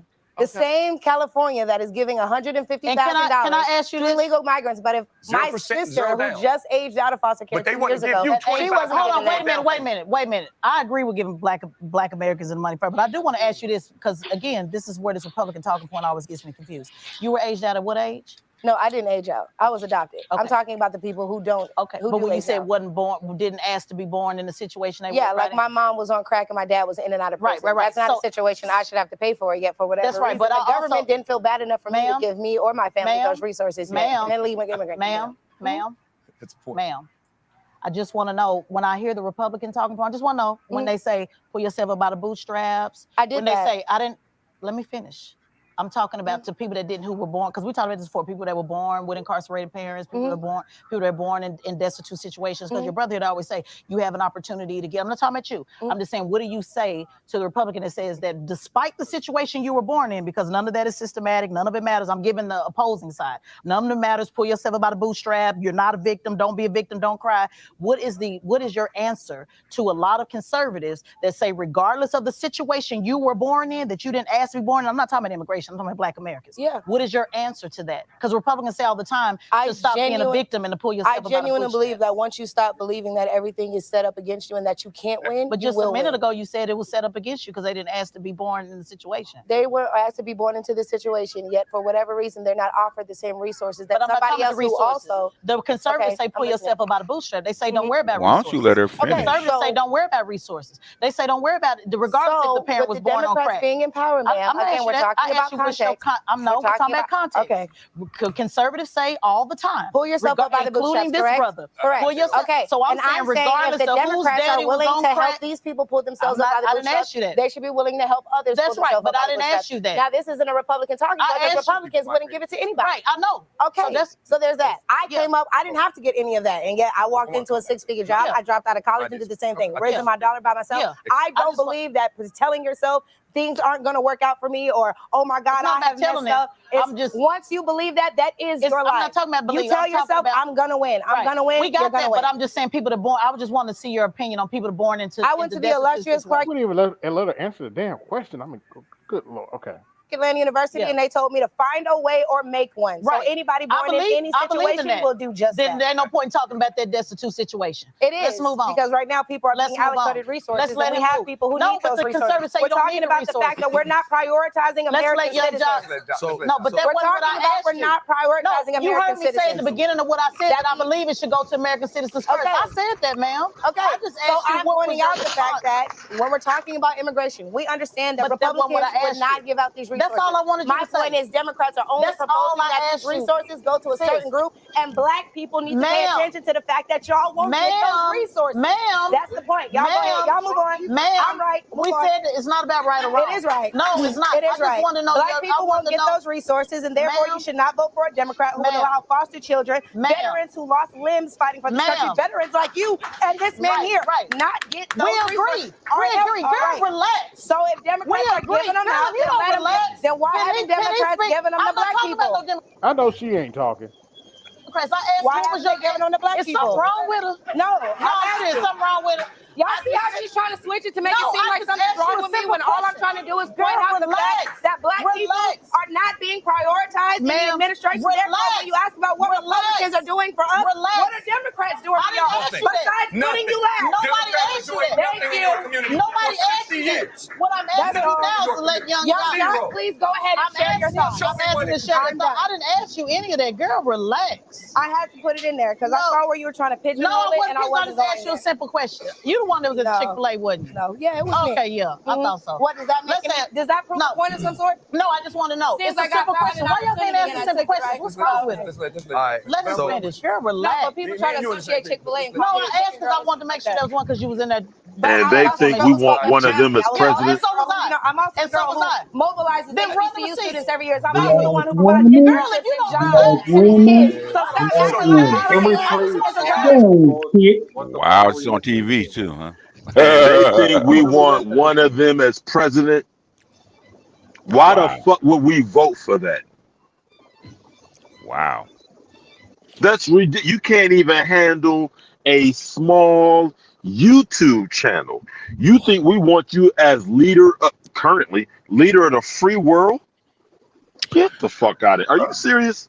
And people wonder why guys like. Go ahead. Go ahead. I was just saying to the chat, like, look at the ratio. It's 3 men and 2 women, and yet the women are making all the noise and like they're shutting down all the men that speak up. Say Like, that even shit though the men are again. the majority. Say that again, louder. Say that again. There's 2 women and 3 dudes. Y'all, except for Twinkle Toes, y'all probably can't even tell me what the other dude voices sound like. So technically, that's 2.5 to 2. Fuck it, AL. 2.5 men. Oh, Did he go? Oh, that's right down the middle. That's even. I even there. Do you want to do the receipts If I had the opportunity to meet a president and it happened to be a Chick-fil-A, I'm going. If I had to meet a president, Please make it stop. how many people Relax. in this room have Make it stop. Relax. Okay, can you let him care speak? where you meet him at? Because if I was Relax. meeting a Trump at a gas station, I would have been just as excited. So trying to act like Let him go. Let him go. We get it. Although I respect high offices, and therefore, yes, I would be honored to meet a president, regardless of who it is. Go ahead. They are literally, the people are literally asking you to stop so we can move on. Tell them, they didn't ask you to stop, And but I that guess ball is gone. Oh my God. And then you stop. Shouldn't be going back and forth with the moderator. Yeah, But hey, no. it's okay. I'm sorry, BGS. I couldn't resist. All right, there's some things we can all align. No, respectfully, I- right? When I first had BGS, the I couldn't opportunity to resist the talk, Vince I Scully spoke on the moment. concept of us. Okay. Wow. If y'all want to watch the rest of this, because it's pretty long. I do not. No, I'm not going to. I've met my pedestrian quota, definitely. God damn. Same. AB always trying to play Like I some was shit to make our heads hurt. God damn it, cut it out. Like I said to BGS a moment ago, when I said, and that ball is gone, I couldn't resist the Vince Scully moment with that piece right there. And should have had a stewardess and a stewardess and a bottle service on. And the bitch left a goddamn vapor trail. Now, y'all know something? They don't understand that every once in a while, if y'all want us to support you a little bit more, why is it that the people, all these other black women, because you know a lot of black women watch this goddamn video right here. Why aren't y'all in the comments saying, "Hey"? Why are y'all in the comments saying, "Hey, your behavior is unacceptable"? Actually, they are. Not just one or two. I'll talk about thousands. Well, let's get to that. Can we please? Yeah. Wow. Hold on, Andre. Let him finish. Because I got several responses to this very clip from black women, and believe it or not, it's not what you think at all. It kind of embarrassing. I am hoping and praying that a Ratchetang sighting. There's been an orangutan, and she's out on the loose, and it is high time that someone real. Did she say a Ratchetang? Yes, she did. Ratchetang. Out of control hyena.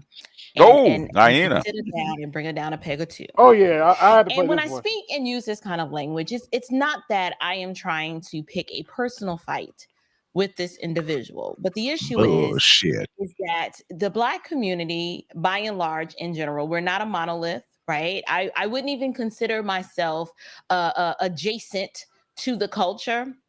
I'll say it for you, BGS. Of the culture, because my identity is hidden in Christ. As you know, I am a Christian content creator, but I felt it was incumbent upon me to address the recent behavior of Teslin Figaro, who was supposed to be the moderator, although she was the one that needed to be moderated. She recently moderated a live debate watch party on Revolt TV that actually included some people that I've gotten to know, not very closely. I'm loosely affiliated with, and here in Atlanta, Metro Atlanta is very small, so it's not hard to meet other people who are equally passionate and share the same values that you do. And so on this debate panel, there was Teslin Figaro, who was supposed to be moderating the debate, but this orangutan showed her entire tail. And we're just going to have to deal with this because I am a Black woman. And I am a part of Generation X. And I want to do this video to not just put, I should say, Generation X women on notice, but I also want to do it as a clarion call and a warning to Gen Z and Gen Alpha, who is the generation that follows after me. I wanted to do this video to let you ladies know that it is still in style to be a lady. It is inappropriate to show out because you're unable to manage your misery in such a way that for all the pro-blackity black talk that you talk, disrespecting men who've done nothing but show you the utmost respect and engage in a charitable way with you, I want to let Gen X women know that the jig is up. Like, our time is up. People are tired, and someone needs to address this because at this point, it's just embarrassing. It's embarrassing, and you're shaming the entire culture. And it is the precise reason why you can have almost an entire round draft pick of Black American males when they have to showcase the women in their lives that mean the most to them, that they want to share in that moment with. That is the reason why those women don't look like us. Tiger, so uppercut. We're going to go ahead and get into it. I'm going to be reacting to a few of the key moments of this moderated discussion because it was so shameful and it was such a disgrace that it took everything in me, the restraint of the Holy Spirit, to keep me From she ain't lying. BGS. When I was Take watching this, your pick. I was trying my hardest. I wanted to jump the screen. Bitch, who you talking to? From snatching my own television. In fact, there were times I had to stop it and walk away because I just could not deal with the behavior of this woman. Now, this is not the first time.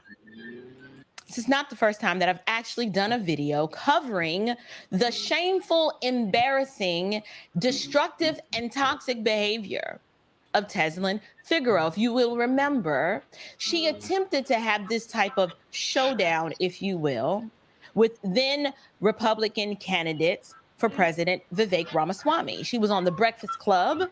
And since we know the Breakfast Club is hosted by two beta men who are thoroughly emasculated and will always bow the knee to the women like this in their life, they did nothing to shut this woman down. And I am actually convinced that mainstream media and even independent news outlets such as a Revolt TV, they uplift and they push women like this to the forefront because they actually want to destroy our ethnic image. They don't want Black women shown in a favorable light. They want the culture to believe that we are combative and that we are dismissive and that we are just shameful and difficult to get along with. They do this on purpose to mar our image and to just remind everybody why we're at the bottom. To remind everyone why we are the least marriageable. To remind everyone why our community is not winning and that our outcome. Wait a minute. A swing and a smash. Base hit the left. Oh yeah, I had to play this one today. Is she red pilled or what? Oh. Yeah, pretty much. I don't know if you heard the news. Tamar Braxton's husband's had enough of her. And he's calling the quits. Freed, sit in near the center. Oh, broken women can't keep a man. Oh, it gets better. It actually gets better. It gets better. Yeah. Oh shit! This gets better. He's a zaddy. Yeah. The thing is Tamar is the baby, and she wants to be her sister so bad, but she can't be. Nope. And she can't get over that. She's trying to be her sister, and she can't be her sister. Okay. There's only one Tony Braxton. Yeah. Ratchet Tang. Ratchet Tang. Yeah. Ratchet Tang. Ratchet Tang. Yeah. It sounds like what is it? Pootie Tang. Yeah. You have your word. Hey, Tang. BGS. You have your word for this coming week. Was it Ratchet Tang? Ratchet Tang. Yeah, and you got to put the tang at the end of it. Pink Book Lessons did a video on her husband. Her husband did a Instagram clip or something, and he's like, "Look, I've done my best to keep our business out of the media, but I've had enough." And it is what it is. Are horrible, and so we're gonna go ahead and react to this behavior, and I'm gonna do my best. I'm going to maintain decorum, but I am going to have some sharp criticism because I am tired of this display of women, particularly if you're over 40, you should know better. At some point, you have got to get a grip on the misery in your life and learn to manage. Over 40. Say that again. Wait a minute. Over 40. We need to talk to the over 50, the over 60, and some of the over 70 too, unfortunately. Damn. In a healthy and profitable way. Because you've embarrassed yourself and you've shamed yourself so much so that the rest of us don't even want to be associated with the likes of you. So let's go ahead and get into this. Gender gap. Black voters in this 2024 election, according to Pew Research Center, there are more Black men in favor of President Trump than Black women.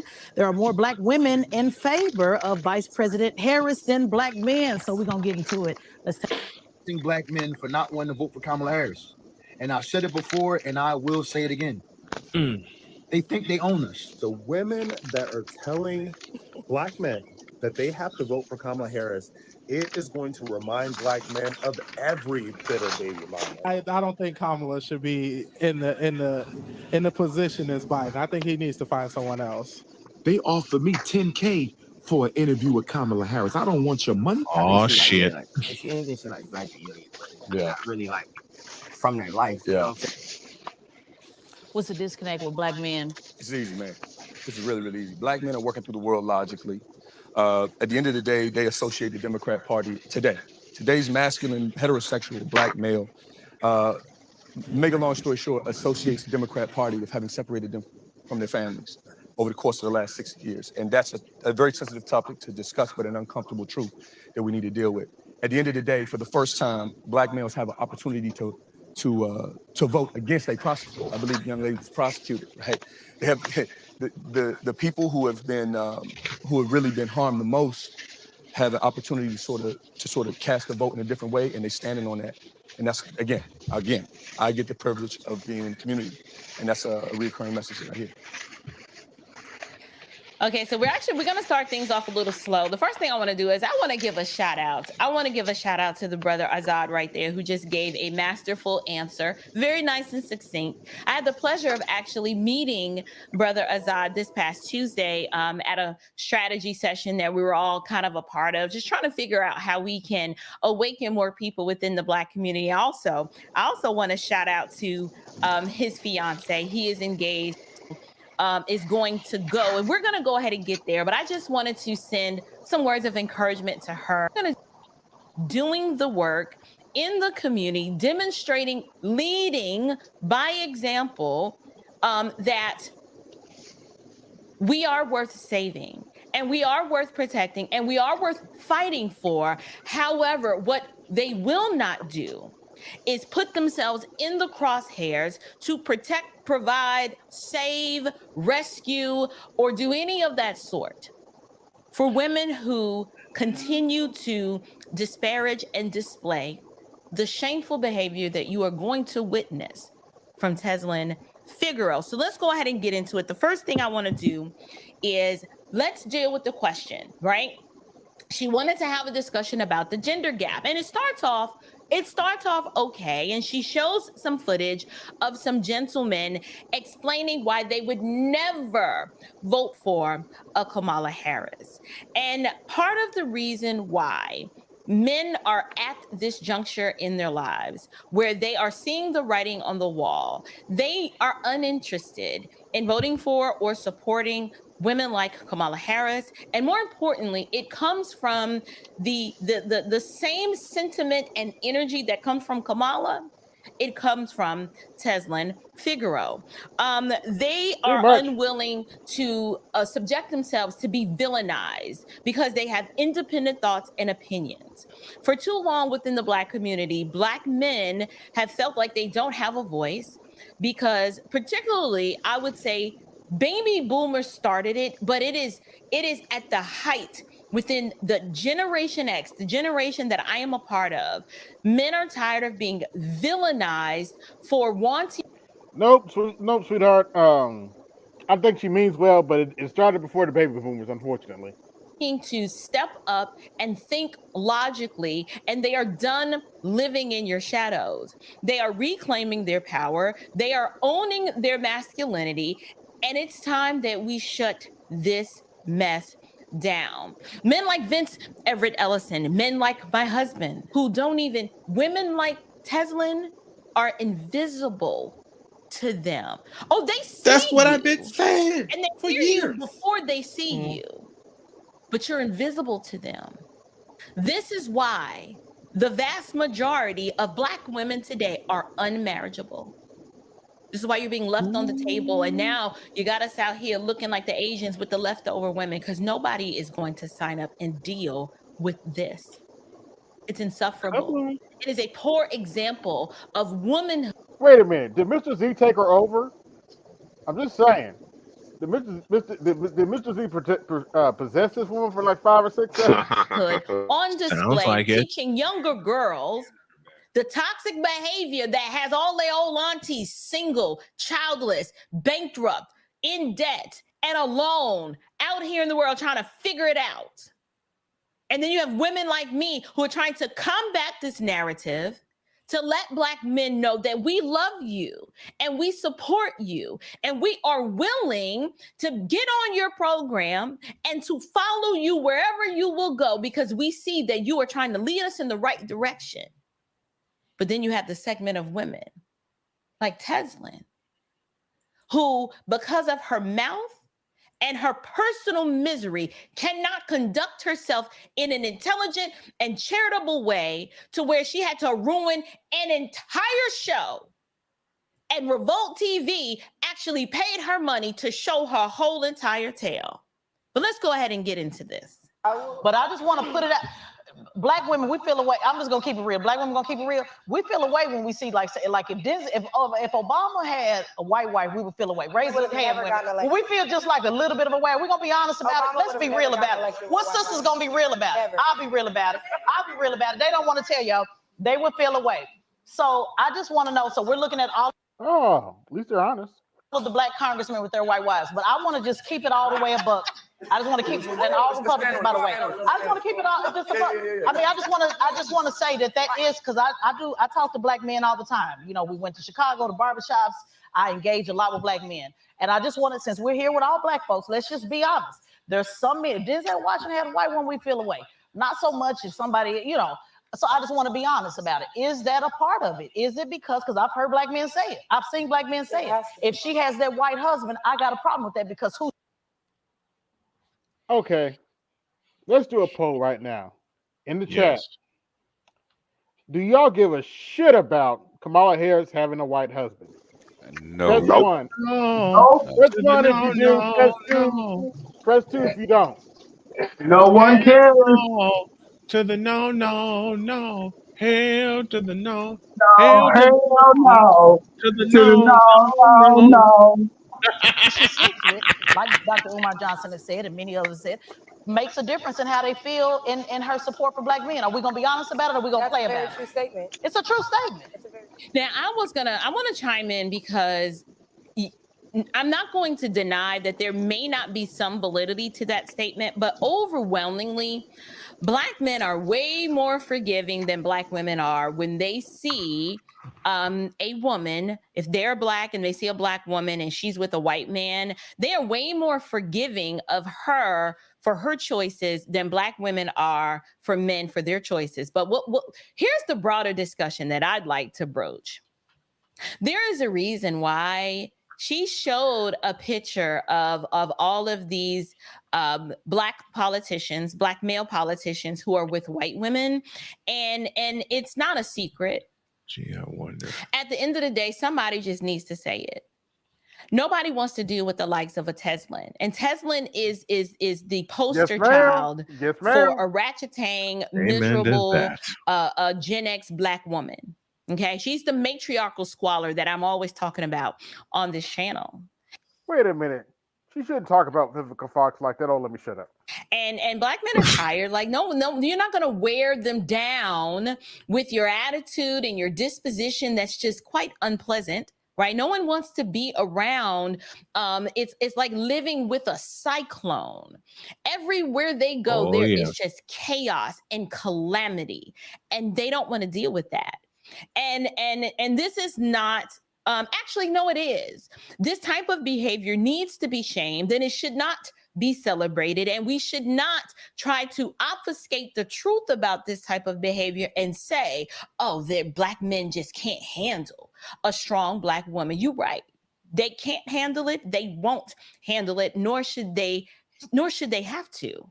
I am a Black woman, and I consider myself to be pretty strong. I've got a good head on my shoulders. I know who I am. I have very strong opinions about a myriad of topics.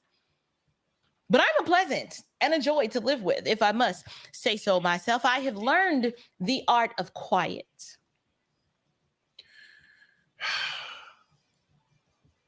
You see that, Teslin? That's called a pause. Ooh. That's called listening, something that you've demonstrated that you are incapable of doing. It's a pause. It's a pensive moment where you're kind of taking in the information that the other person is trying to convey to you, to perhaps that you might learn something. I've learned the art of quiet.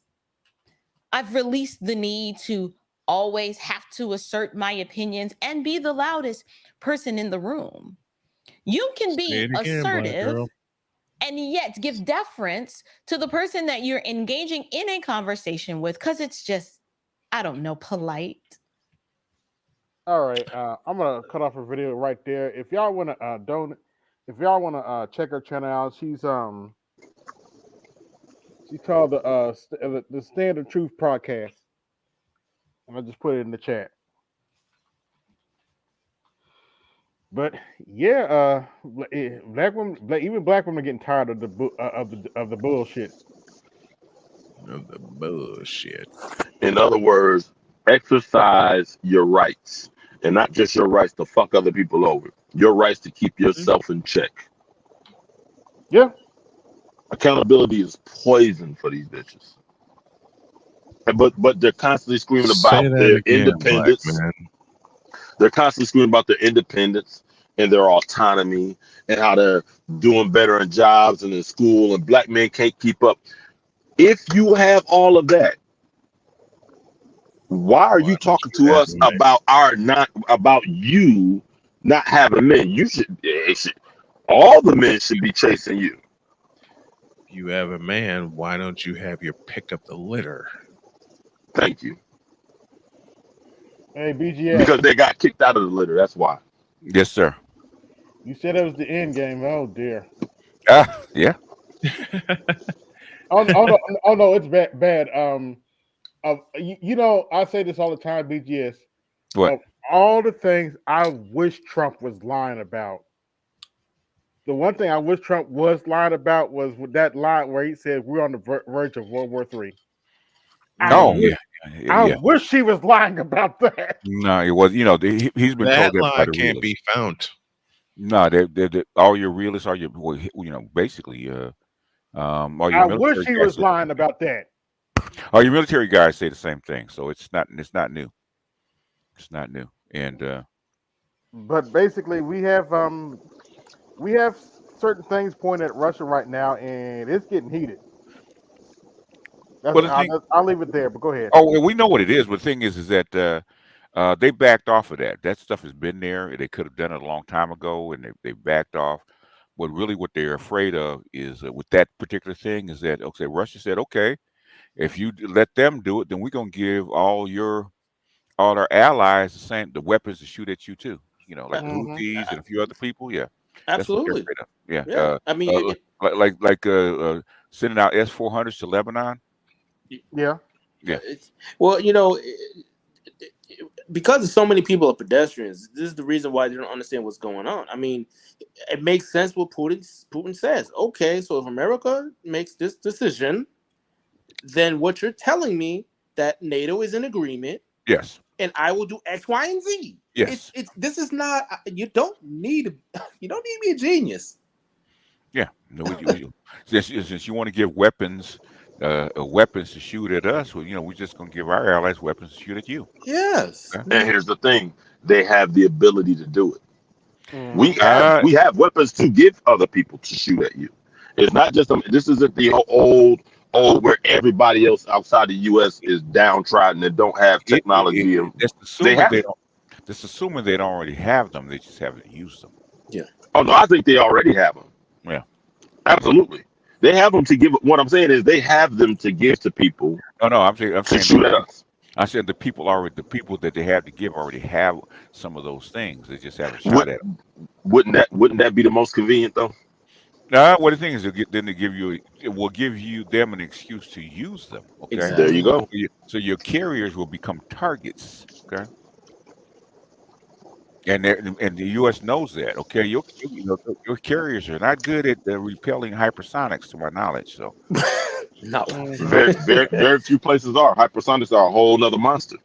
Yeah, it's a whole nother monster, and your boats are sitting ducks, and you do not want to. And well, the Biden administration has done a bunch of stupid shit. So, if they did it, I wouldn't be shocked. Okay, at this point, I wouldn't be shocked. I said, exactly. okay, you know what? I wouldn't do it. It doesn't make sense to do it. But the thing is, I said, nobody on God's green earth would have to do that shit. It turns out they do shit like that. So, at this point, I have no idea what they would do.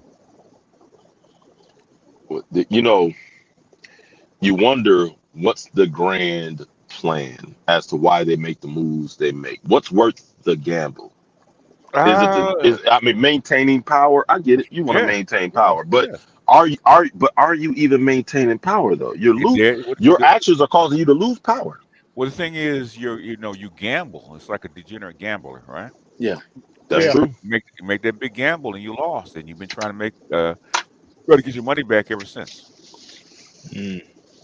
Man, I just need one. I just need one big win. Just one big win. Was that Lido Shuffle? One more time, ought to get it. There you go. Time, ought to hit it, right? Yeah. I got 155 watching. Like, share, subscribe. Hit the cash app, support the show. Are you bots out there? Go ahead and hit the like button, all right? Especially if you're Russian. Especially if you're Russian. Yeah, hit my cash app. I haven't got any cash apps. BGS tax in effect. In effect. Yes, sir. All right, let me step on out the way. This was fun, but I'm starting to fall asleep, and I gotta wait for my wife to call me because No, nigga. Before you go, just gotta let you know, Colorado took care of business today. They bounced back. They are 2-1. Thank you kindly. Oh, who they beat? They beat what kind of They beat Colorado State. What kind of business? What kind of business is that? Hey, Debbie Gallo. Quit raining on DR's parade. What was the score, sir? 28-9. Okay, all right, that's a good bounce back. So maybe they not bad. So Dion decided. The line is today, huh? Listen. Colorado score-wise may have taken care of business, and yards-wise they may have taken care of business. But I still see two problems. Defense. Their offensive line is a sieve, and their defensive line is still a sieve. I don't understand it, man. You knew what the mission was. Oh, I'm not a footballer. That's AL's territory. Maybe it just takes time for the lines to gel because they have to be together for a certain amount of years for them to gel. Maybe that's it. Because you're partially right, but to No Man's point, it's like this. Mm-hmm. You know, we're in the wild, wild west now. Everybody's buying everybody and selling everybody, and there's no loyalty, this, that, and the third. Okay. You get bottom line, you get what you paid for. He bought this bill of goods, Dion did, with the O-line and D-line. Oh, I'm over it. Well, he gave us the rah-rah sis boom bar. Oh, well, yeah, we this, we that, we better. I even brought in my old buddy Warren Sapp. He go coach him up. You can only coach up, like I said, about what you paid for. You know, you thought you bought good goods, but just so happens these good goods are only mediocre goods. So you trying to turn mediocre into good, but they ain't nowhere near great. So it is what it is. Yeah, because it's easier to get not position players. It's easier to get position players that are talented because there's fewer of them. But lines are extremely hard. So we'll see. You know, the schools are hanging on to the best lines right now. The schools are where the lines are at. They're hanging on to them. Okay, they're hanging on to them like glue. And Case in point, Kentucky just showed Georgia, the state of Georgia, a thing or two. Y'all thought y'all had dominance and reign on going and get, like I said, you get what you paid for. That old Stoop boy, one of them Stoop brothers, he got old Kentucky humming. Yeah, they might have lost 13-12, but guess what? He ran through them, around them, and in between them, and he kept a disciplined pass game. I felt like that quarterback, he fell short at the end, and that's what hurt Kentucky. But shout out to Kentucky, held the number one team in the nation to a 1-point victory, and that's not going to look good to the posters, Snowman. I'm telling you. I'm willing to bet it does. And AL, you got to look at it from a pollster standpoint. This is where I'm looking at it from a pollster standpoint.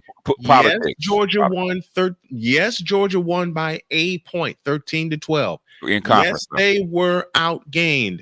But I see two things. One, Kentucky is 0-2 in conference play right now, and B, Georgia's 1-0 in conference play. That's how I'm looking, and I'm telling you guys, that's how I'm looking at it. Yeah. Because if you look at how the pollsters look at it all the time, and this is since I've been watching college football in 1980, The thing that weighs the most, you can say what you want about the BCS system. You can say what you want about the playoff system. You can say what you want about the current playoff system.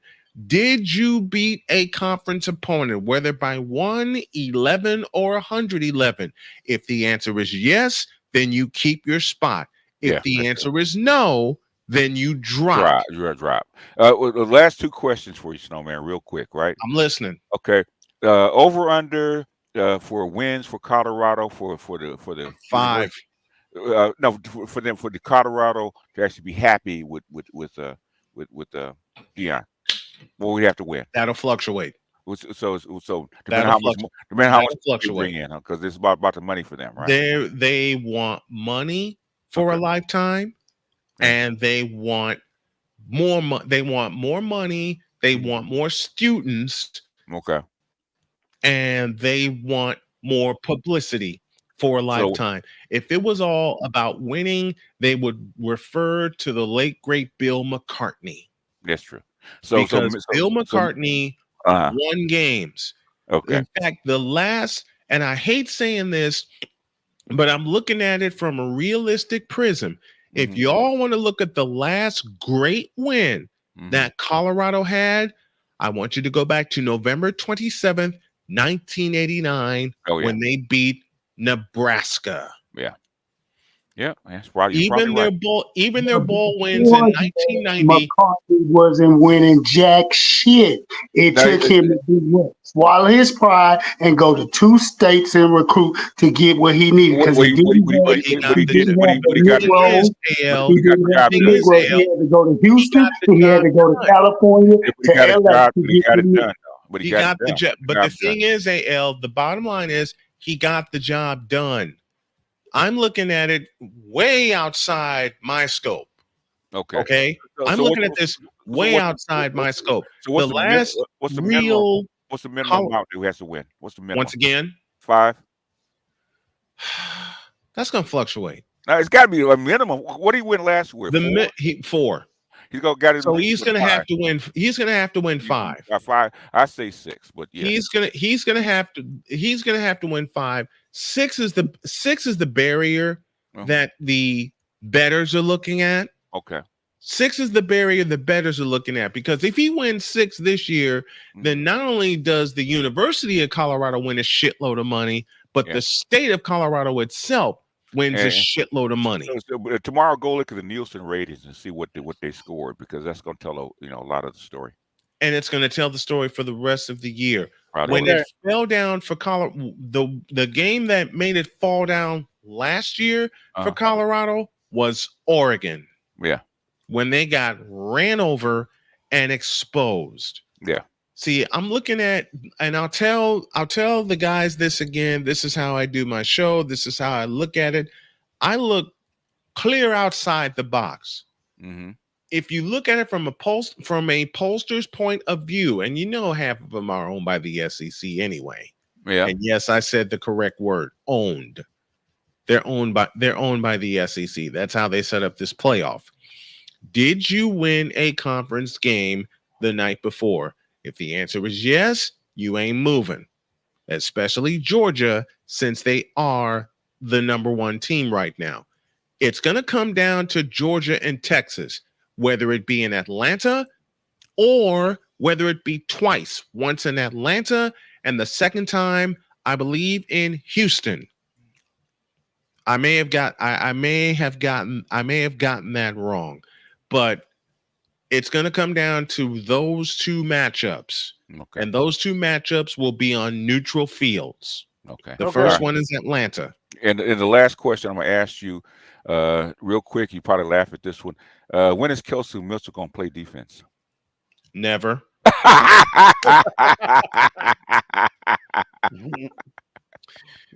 Let me make a Los Angeles Lakers reference for you, BGS. Okay. Asking Kelsey Mitchell to play defense, like asking Kobe to pass the ball, huh? It's like asking Mitch Kupchak to hit a shot from 2 feet out.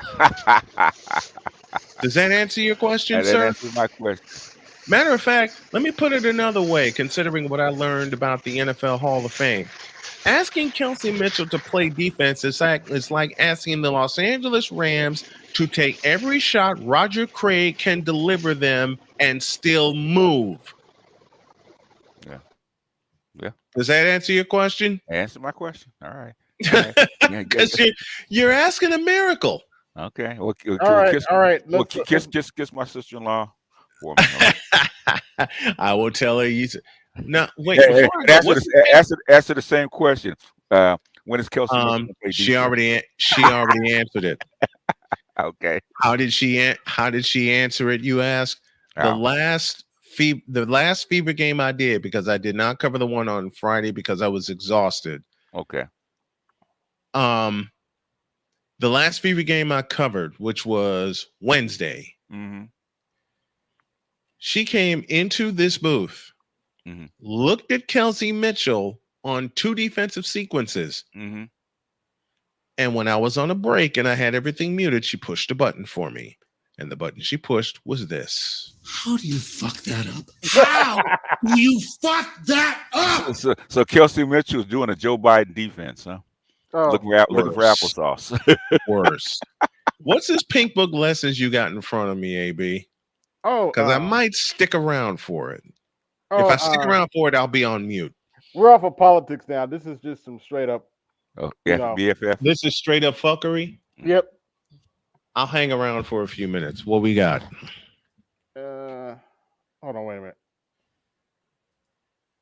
Oh, Mr. Donnie Mac. With no evidence. I'm telling you, the worst name ever, just to tarnish your character and reputation because they don't like you. Let me start from the beginning. Okay. But, this is basically Tamar Braxton. Oh. Now y'all done seen this man. We're not going to pretend that this man has not been airing me out and embarrassing me for the past 6 months. Now, if that was not now I have to see why I don't follow Tamar Braxton like that, but good Lord, she's loud. Good Lord. Understanding between he and I, y'all see me sit up here and take a bunch of L's and apologize and really try to work toward my marriage. And Tamar Braxton is a grown woman, nearly 50 years old. So no, I will not look at her like she's some young woman that's misguided. She's 47 years old. Maybe the youngest Braxton sister, but she's definitely not young and far too old to be going through what she's putting herself through. Yeah, Tamar Braxton played herself for the 50-11th time. I'm talking about this embarrassing situation with Colonel Sanders that was filled with red flags from the jump. And all of this is a culmination of years and years of her delusional fans viciously defending all of her antics. It's the same script every time. Wow. It's like whenever Tamar was crashing out or making dumb decisions, they just rolled with her. And not only did they ride, but they went so hard in the paint defending all this foolishness every time. According to Tamar Braxton, she allowed herself to be in this embarrassing situation because Colonel Sanders was more than her boyfriend. She said that he was her husband. At that time, we were very much married. Jesus. Very much married. So I am thinking that, I am pouring into my marriage that is troubled. Yeah, her 46-day husband. She didn't tell you that part, though. They always leave out details so everyone can blindly follow and defend them. Court documents told the full story. They got married this year on February 4th and separated 46 days later. Jesus Christ. Jeremy, her husband, didn't even make it 2 months. Officially on April 5th, less than 2 weeks after their separation. As an attorney, he didn't waste any time getting out of this marriage. Damn. He filed his own paperwork and got Miss Braxton served. Not even 60 days into this marriage. Let me get this straight. Damn. Wait, let me get this out. You're so fucking annoying that Zaddy files his own paperwork. Oh my God. Damn. Less than 2 months. Less than 2 months. You couldn't go. You couldn't keep him for 60 days. 60 days. Do you realize there are plans for appliances and you can return them in 90 days. You can return a mattress in 90 days, but you ain't got the sustainability of a mattress trial. Oh, damn. You can return a lot of products in 90 days. That's the standard. Your sleep number is off. Sleep number's off. Exactly. The sleep number didn't even make the sleep number didn't even get practice. BGS, the sleep number didn't get any practice. You know what? Jeremy Colonel Sanders was ready to sign them papers. We're going to get into it, but first, take a second to make sure you subscribe to the channel and click the notification bell for all updates. Like, people have seen us out. People seen us at your favorite restaurant. Yes, you have been. We have been, quote unquote, living apart, and I guess you want to say.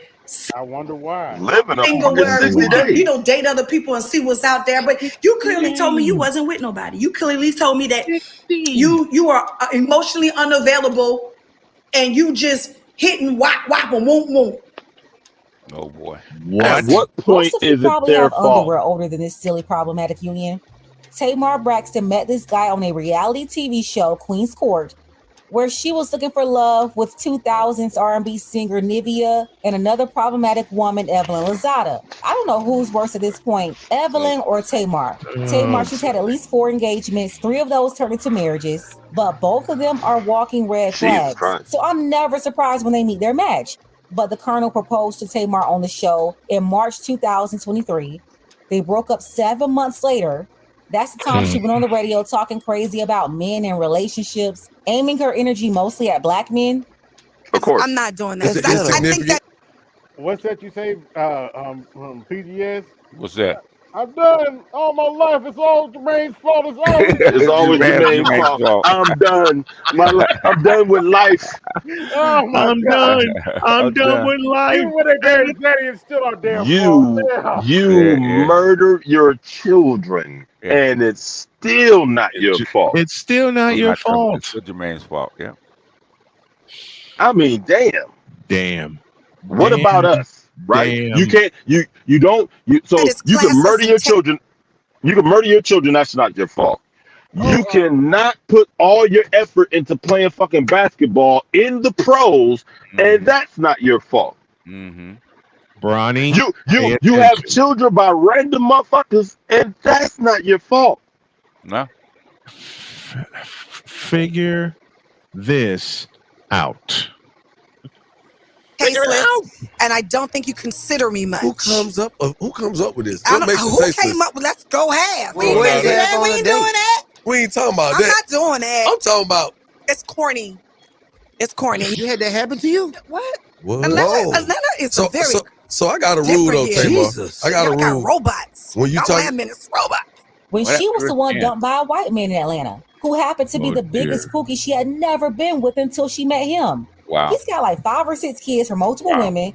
She was running around acting like his kids belonged to her, like they didn't have a mama. Because I love my kids. You know, I love my family.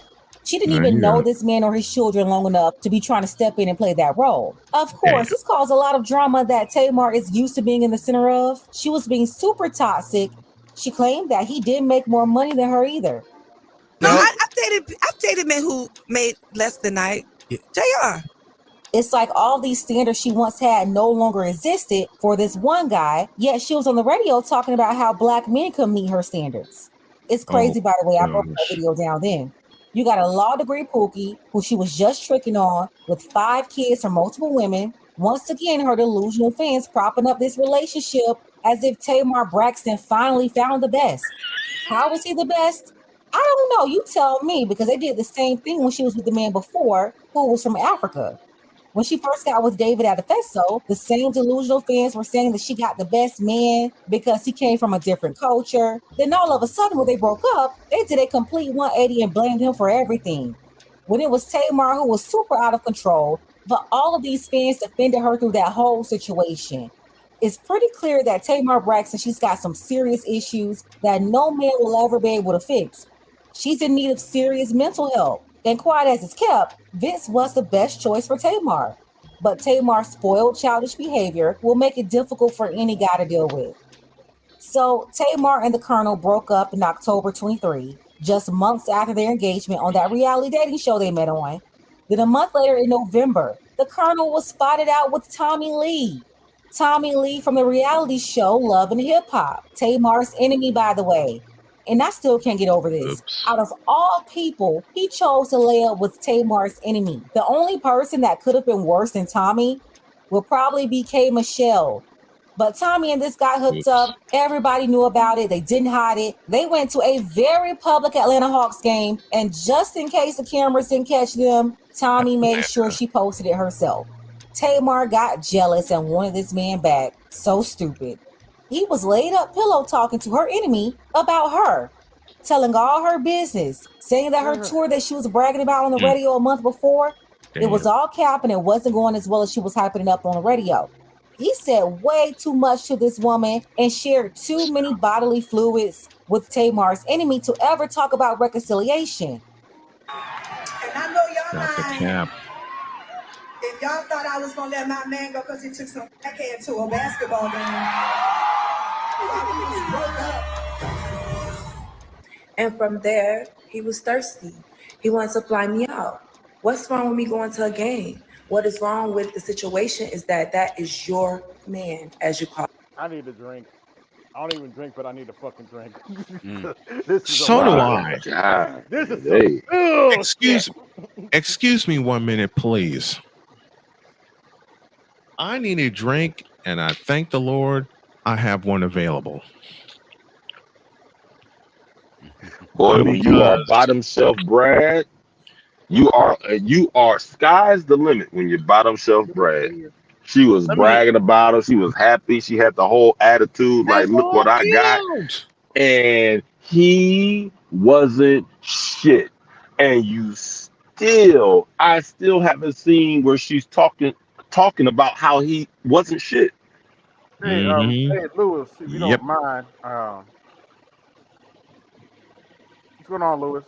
What's going on, gentlemen? What's going on, Lewis? I had a short day at work today. Today was a short day. That's a good thing. Yeah, man. How do you listen to this kind of bullshit? Because y'all know you don't want to watch this Clubhouse and shit, man. God damn. Oh well, did you see the video I posted today? Yes. No, we can take a look at it though. Yeah, play it. Please play it. Please play it. Yeah, him and Mr. Z they have the Constitution of an They have the constitutional right. Right. Yeah. They have a How they do it. constitutional right to bring this to us. What I'm saying is they tolerate that, man, because I can't. So God bless them. Well, Pink Pill finally ran her chops and admitted everything that Mr. Z and BGS was saying was right. Is it the one you posted 3 hours ago? Yeah. Yep. That's so the one. Only about 6 minutes. Oh.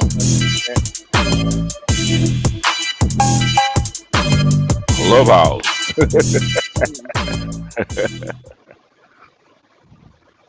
That cap cut? Yep. Nice.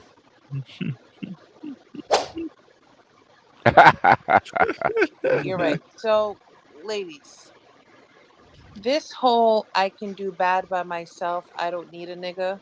Oh. I think it's very detrimental. And just like I was on the men when I did have energy, I'm going to be on you too. Why is it that women feel the need to diminish a man's role in relationships? Because I find it very weird. You can, on one hand, enter a role, lay down with this man, and then talk about he ain't shit. It's weird. It's very weird. Why do women diminish a man's role in relationships or the value that he has? Crickets. Come on. Don't be quiet now. Anybody? Don't worry. We'll wait. Anyone? Bueller? Anyone? Bueller. I got this right. Why do Bueller. women diminish the value of men in relationships? Yes. Because I think women are on some independent stuff. They're kind of in their this is like the adolescent stage of like their financial freedom. I think that they're still trying to use the benefits of traditional patriarchy to their advantage while shedding the obligations of the patriarchy. they want it both ways, because honestly, this is really the first time in history in this country, this era, where a woman could sustain herself with her career and not necessarily ever have to get married. Like, there was a time in this country, because of social norms and laws and other restrictions, women were kind of held hostage to the whole marriage conversation. It wasn't a matter of if, it was a matter of when. So now that women have the choice, it's not that they don't want to get married, they just don't want to get married for the same reasons their She not predecessors answering the did. question. But they're being really obnoxious with it right now. It's like, I don't know. They're obnoxious and disrespectful, and they get on my nerves. However, this is sort of new for them, and so they're just Speaking of like nerves, this kind of acting out teenager thing. Life is gonna have to learn them. Life is gonna have to be hard. They're gonna fall on their face and realize Mm-hmm. that, all that arrogance is, out the window. But right now, it's a very arrogant era for women, and they are feeling themselves. It'll just take one or two big things, and it'll come to their senses. It's like a kid, when they start feeling themselves, smelling themselves, they start acting obnoxious and demanding all this other stuff, and then life learns them. They realize that it don't work like that in real life. That's my take on it. Okay. So when reality bite them in the Go ahead, ass, Reader. I basically what she actually just agree said. with you, Pink Pill. I agree. Go ahead, Reader. Okay, I'm gonna say that it's not so much as being obnoxious as it is. There are a lot of dynamics happening at one time. First of all, like you all were saying earlier, there has been a very, very a very large lack of parents, so people don't know. Then many people do not come from traditional households, so they do not know what being a wife and a mother is. Then there is the fact that everybody is so immature. The few people who might be mature are running into people most likely who are not mature. So now you're confronted with this person wants to get married. This person is trying to be my partner, but this person is not giving me anything else in work. Somebody making So a there are so sandwich or many something? dynamics at play. Can you pause that real And quick, AB? yeah, Have y'all noticed that they are not answering the fucking question? The Mm. question was, why are men's contributions being downplayed in these relationships? And They're now, talking about every damn thing else. but the answer to the question. the social dynamic is pushing everybody to be a little Kim Kardashian. And that's not realistic with the earnings that are out there in the world. I mean, people cannot live at these levels. A man cannot provide you an ability to stay home and be June Beaver or Cleaver. And this is what some of these young women are thinking. I think it's even what some of these older women are thinking. Heck, I grew up, my girlfriend, her mom was a stay-at-home mom, and she and her husband were always arguing because this man literally made like $12 an hour, and she really thought that she had the right to just stay home. And I was like, whoa, hold on. And then she wanted like all kinds of stuff. So Most being a white young women girl have at that time, I jobs. was like, $15 an hour don't pay shit. So there's a lot of stuff that's going on. Immaturity plays a large part in it. It's not always just logic. What was it? Not logic. Um, I forgot the word that you said, but it's not Hey, always what do just you call it, logic. BGS? The Miss Ann, uh, Miss Ann. What? How did you word it? Miss Ann syndrome. They have an idea of what it's like to be in a relationship with a white man in this country, and they're looking at white women, and they think they know, and they don't. Most white women have jobs. In fact, there's a lot of white women that have higher education and make more money than their men, and they don't necessarily just use it as a reason to shit on them. 74% of all women work in this country. My wife works. So where do they get this idea then that white women are just riding around in fucking chariots pulled by fucking horses? It's not real. It comes from black women being servants in upper middle class or wealthy white women's houses. That's true. That's true. Because here's the thing, though. Hold on. And that's where they get the idea of the white womanhood from. Okay, if they had to go down and work like the average white woman did, they wouldn't have the same idea. But this stuff has been passed down about working in Miss Ann's house and clean up her kitchen and take care of her kids, stuff like that. And that's where it's been passed down to. Yeah, that's true. That's true. But here's hold on one moment. Here's where I take issue with that, though. Here's where I take issue. At what point are they going to exercise this fucking intelligence that they say they have? Generally speaking, especially when you're talking about corporate America, most of the women there are white women.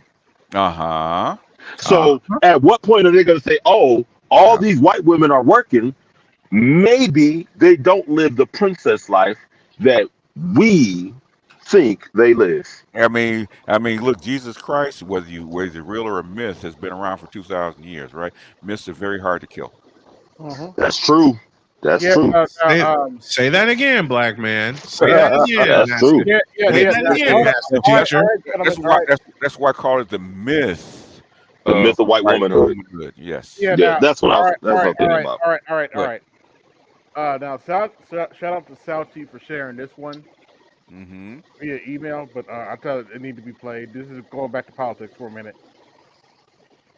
President Biden's decision to pull out of Afghanistan. 4 presidents said they would, and Joe Biden did. And as a result, America's taxpayers are not paying the $300 million a day we were paying for that endless war.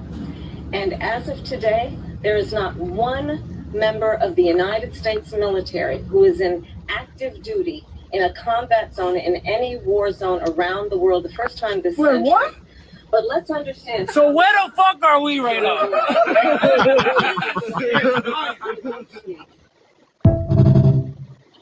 If I'm not mistaken, those gentlemen are in Syria. Well, I will tell you, I agree with President Biden's decision to pull out of Afghanistan. 4 presidents said they would, and Joe Biden did.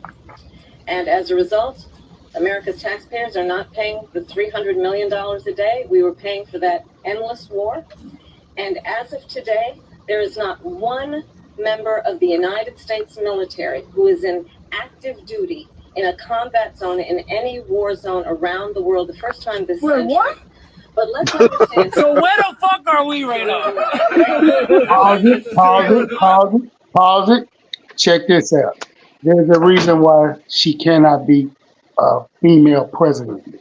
Male presidents don't know how to pull out. She knows nothing about that. But she just. Oh, God damn it, L. Yeah, it's the truth. Hey, yo, you son of a bitch. He said male presidents don't know how to pull out. Male presidents don't. God damn it. How did George Carlin put it in 1992? What did we do wrong in Vietnam? We pulled out. Well, I tell you, man, they are just not. They are just. It's got to be. Because let's be honest. Look, black women aren't dumb. They're not. I know they might do a lot of dumb shit. Even smart people do dumb shit, but they're not dumb. But it's gotta, every once in a while, they gotta look at themselves in the mirror and say, why we can't be helping our cause. This shit we do can't be helpful to our cause. We say shit to people that doesn't even make sense to us. And we want them to believe it. At what point, at least give the impression that you want better for yourself. If actions speak louder than words, then the impression you give is that you don't want better for yourself or your offspring. We're just gonna indulge, and that's the only thing we care about is indulgences. Whether or not our life is actually better takes fucking a second seat. God damn it, they don't care. They just want to get their goddamn get backs, and they go get it how they want to and how they feel. They go where the hell they go where the hell they want to. They go say what they want to. They go do what they want to. They don't care. They have never cared. Once they got an ounce of getting the freedom and getting on the tip of Zaddy via LBJ, shit, you can cancel Christmas from LBJ on up. We can cancel Christmas as needed. Period. Hey, AL, it's gonna be a hell of a thing trying to get back at a motherfucker that ain't fucking with you anymore. When he ain't there, how do you get back at somebody who refuses to be around you? That's what they don't understand. That's our big get back. We are literally saying, no, we're not dealing with it. We're turning our back. When we're walking, we hit the heel. Well, I mean, with all these degrees they bragging about, they better start getting it. Yeah, but all none these of them degrees and this intelligence they claim to have. any form of engineering or STEM whatsoever. So what are they going to build? What are they going to create? What are they going to maintain? Don't worry, I'll wait. If you ask them, AL, they can snap their fingers and build the greatest pyramid you've ever seen in your life within the next 24 hours. What you're talking about, what you're speaking of, is what they like to call black girl magic. And oops, sorry, my bad. Exactly. That shit doesn't exist in reality. It exists. It exists on Krypton.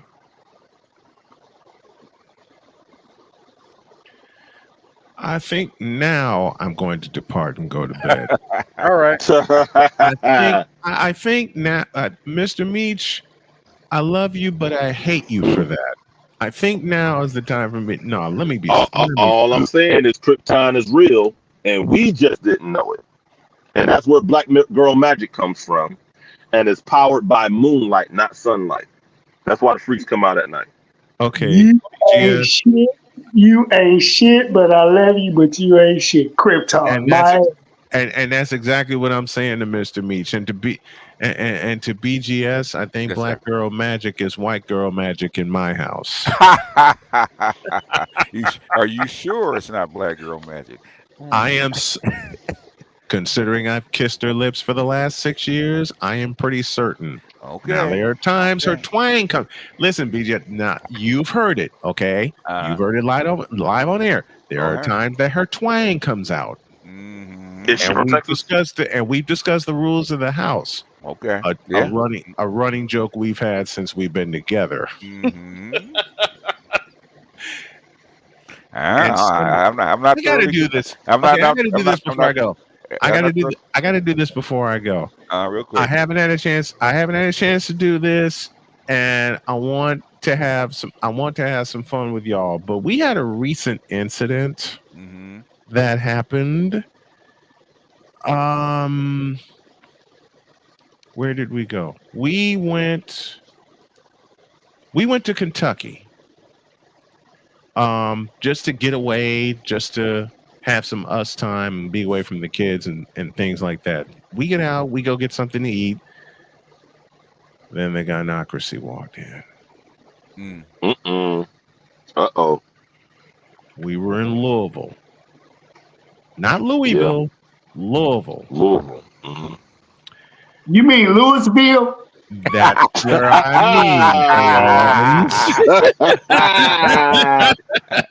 mean. We just got into downtown Louisville. Blake, people from St. Louis they call it Louisville. Okay. Yep. They do. They do. I've heard it. I've heard it. Jody has heard it. We go get something to eat, and we're just sitting, cutting up, having a good time. Then the gynocracy walked in spades. And this wasn't at night either. This was 3 p.m. My question to you guys on the panel and in the chat, and I have the bell ready, and there are hundreds of answers. When the gynocracy spotted my wife and I, what do you think went through their heads? Oh, hell no. Yep.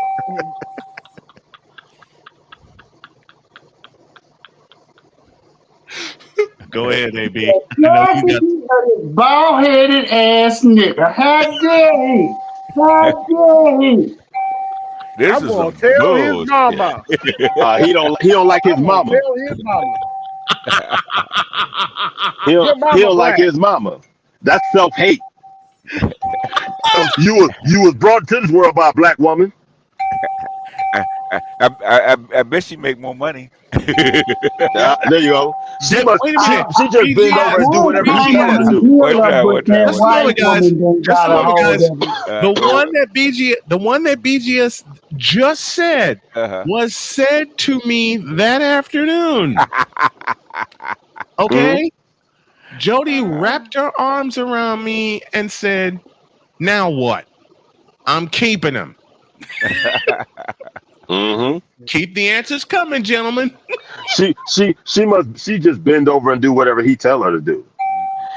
He can't handle a real strong woman. Yeah. Bitch, you ain't even strong enough to keep your goddamn own legs closed. How strong can you possibly be? She weak. Little Becky Snowflake over here stealing all our men. It's not like we're not pushing them away. You the snow bunny. Huh? You like to throw him some white rice. That's what he like. God damn it. That nigga did like our Klingon mating ritual, so you can have it. There you go. See, I need Meech around when I tell my share my North Carolina stories when we play this game, okay? Hey man, let me tell you something, bro. There is don't get me wrong. Look, hey, I love black women, bro. But god damn it, shut the fuck up sometime. Here's my thing. You know you wrong. And you still gonna fucking argue with me? And then when I say, you know what? When I grab my goddamn suitcase with my clothes in it, and I put my fucking hat on, and I walk out the door, all of a sudden, you just gonna leave me? But bitch, you practically threw me out this motherfucker. Hey, Meech, when we went to Chicago, everybody on the panel knows this story. Shit, he said Chicago. When we went to, and I'm from Chicago, okay? When we went to Chicago last year to cover I'm from Joliet. Oh man, Silver Cross Field, one of my favorite places to call a baseball game. Hey, that's where I was born. Like I said, you are in very familiar territory. We went to Soldier Field to cover the Chicago Football Classic. Okay. There was nothing but niggas. Mm. And there were nothing but nigga bitches there in the booth. And guess what? Do you know why? It's centrifugal. They feed off each other, man. Yeah. When all I got to tell you, Mr. Meach, before I get on out of here, at halftime, Jody gave me a massage because I was exhausted. Mm. All right. Just from what you saw. All right. Yeah. Is that all the heads turn? Let me go. We got to go back to the show. Got to get all back. Right, let me get back to. Let me all right, go. AB. I'll see y'all later. All right. All right. We're gonna have a little fun here since black women are so independent and think they can do everything. Okay. Let's see if they can do this. I think it's called console. Let's see. I think that's the right command. It is. Oh, he's in the terminal. What you mean? Oh yes, we're doing some programming right now. Okay. We're gonna change. Are we doing Dusty programming right now? Oh yes. Is Denzel Washington going to pop up on the screen? Is there any other kind other than Dusty programming? Yep, and we're going to tell the console to say hello, Dusty World. Yeah, let's see. I did say that. So run. Shouldn't have any errors. Not after all these years. Yeah. Hello, Dusty World. Now we actually gonna do some fun stuff here because do a little trickery I've learned over learning C# over the years. Let's see.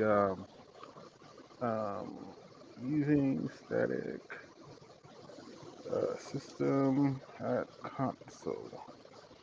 Man, I never got this much help when I was programming. Yeah. Now, basically, what this does is you see how I have console.writeLine? Yeah. Don't need it anymore. Wait a minute. So, write another right line. We're gonna say. So does that replace console anywhere you would normally type it? Yes. You don't have to type it anymore. You can see console's what we call a static class,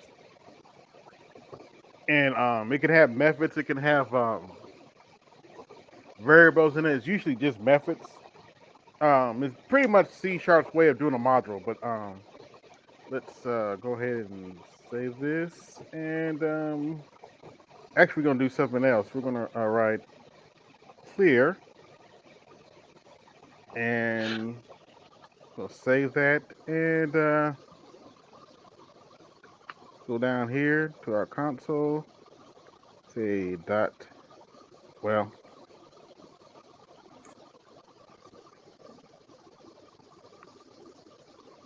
And basically, when I say clear, it'll clear the whole console out, and you'll have whatever you put whatever you typed in.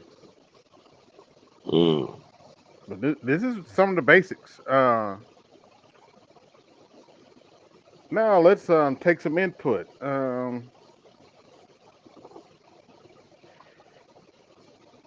Let's see. That's what I'm gonna write. We'll put write.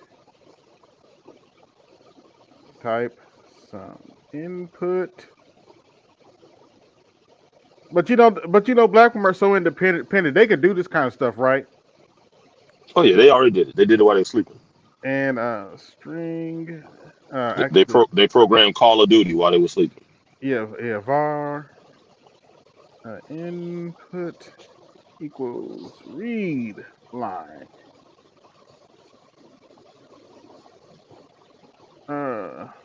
Then we're gonna write line.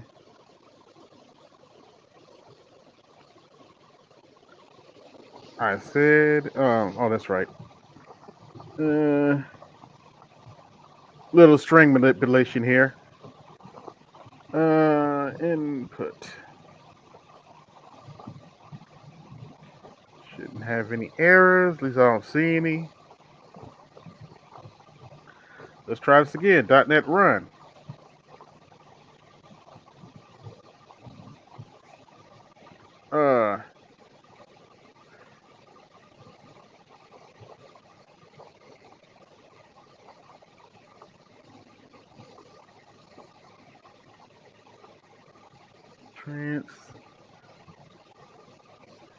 Pad 7. There we go. Basically, read line is input from your keyboard. Okay. Now, this is actually BGS. This is actually what I call the skip kitty setup. Okay. But I think it was before .NET 9, not .NET 9, .NET 7. Here's how we would write this kind of program. Namespace. That's the console. So, are you saying that's a script kiddie level of programming? Yeah, this is how it's usually set up. Yes, it's a little bit of script kiddies are just above cut and paste. Okay.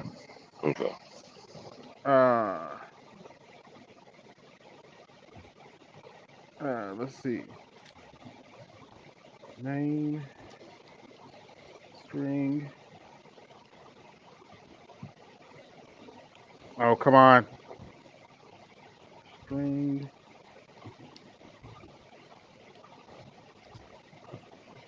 Args.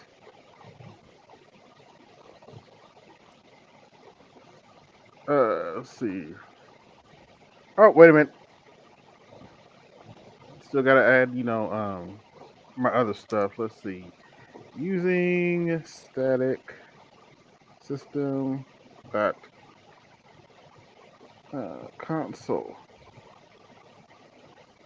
Save that. Make sure all this is right. Okay. Right line.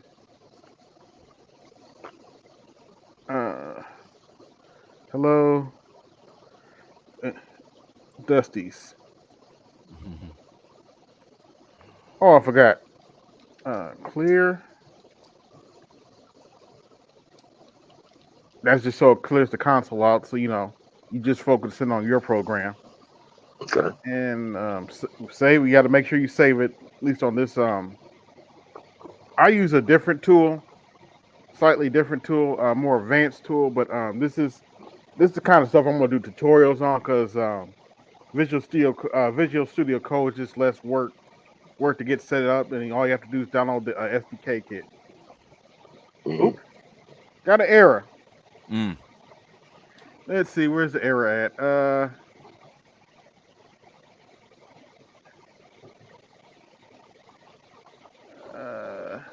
Program does not contain. Oh, that's right. Static. That should fix that error, hopefully. Yep. Yeah, you gotta have patience for this, man. Oh yes. And Oh yeah. I tell people this is not for the faint of heart. No, you gotta have patience. Yeah. This is not for the faint of heart at all. I can't see anybody doing anything like this if they're not a numbers person. It's very mathematical programming. It is, but even numbers people, man, can't sit there and Now, believe it or not, when I write a command line program, this is how I usually set it up, and I have a specific reason for it because I can add little stuff on the top of the static main that'll allow me to access the other things that the Windows systems has. Hey, so what would this program? You said C++, right? C#. So what? No, C#. C#. What would this be primarily geared towards? Like, if saying that, hey, if you have a career, you have a career doing a certain something. C# is going to be the primary thing you use. What would you probably be doing? It depends.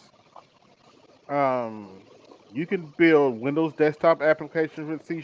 You can build mobile applications with C#. Okay. You can solely. No. You can build web applications with C#. No. I mean, you can build them with just C#. Yes. Recently, you can write Linux programs with C#. You can write Mac OS programs with C#. Okay. C# library is huge, and .NET went open source about, I think, around 2016 or 14, and you can write on almost anything now. But it's a language you work up to, because I've never seen anybody saying introducing you to programming. They always say Ruby, or they say Ruby.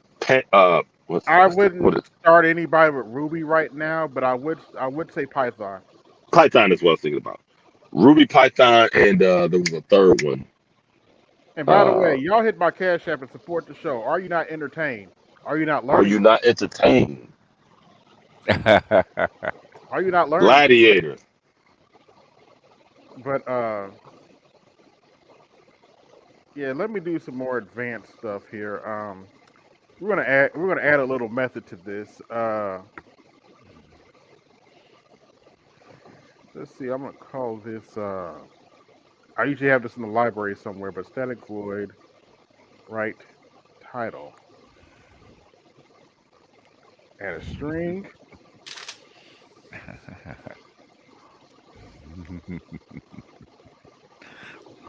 Hold on, wait a minute. Let me just give me a sec. I gotta find where I put it. All right. Let's see. Where is it at? Come on, Visual Studio. You usually don't take this long. All right, here we go. I'm gonna cheat here and get some of my own code.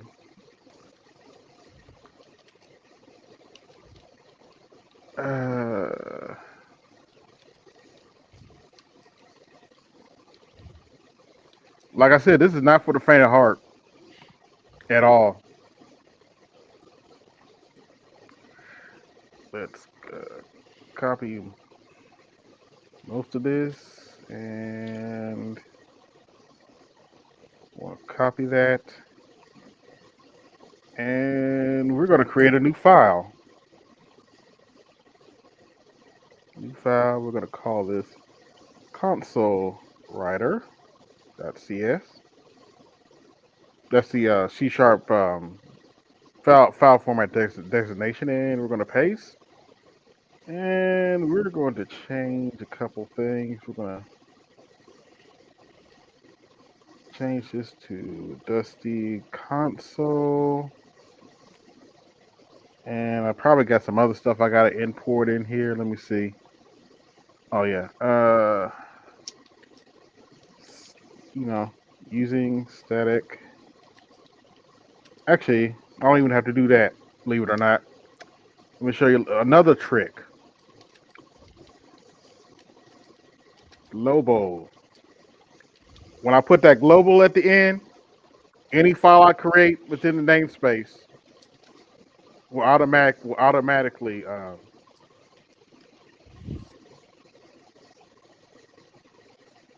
all right, I'm not seeing any errors in here. This is how this little class right here is how I usually set up. I use this little class right here this little module right here to this is how I usually set up my console application. And let me actually add another global in here. Global static global using static Dusty console writer. Believe it or not, the same concept as this. The very same concept as this. The only difference is it's my code. So we're gonna make a static void Dusty program parentheses.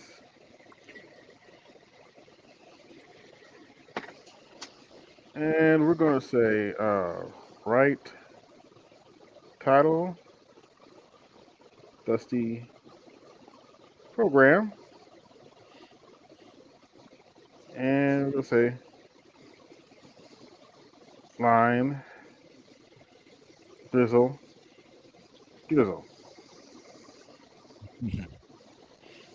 Now we're gonna save this. And we're going to write another. We're actually going to get rid of all this. And before I forget, I need to put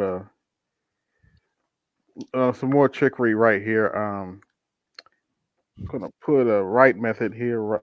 Write exit. Oh, that's right. I haven't written my start program yet. Got to write a start void. Let's see.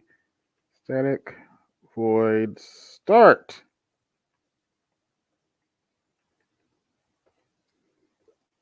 As I keep saying, this is not for the faint of heart.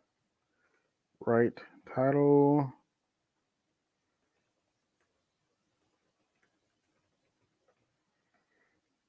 Right Dusty console.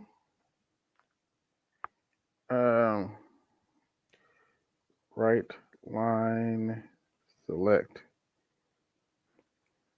program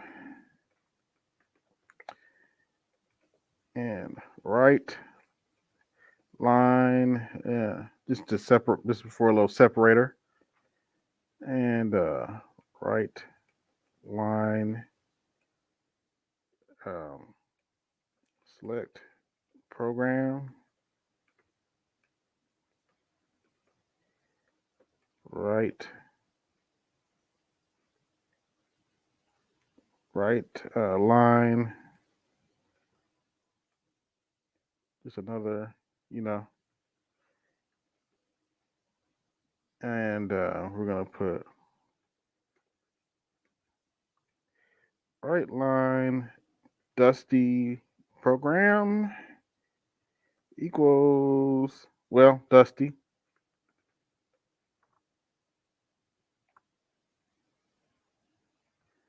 And make sure I got a semicolon. We're going to say right. Enter program. And what I'm thinking about, var result equals read line. We're going to take some input.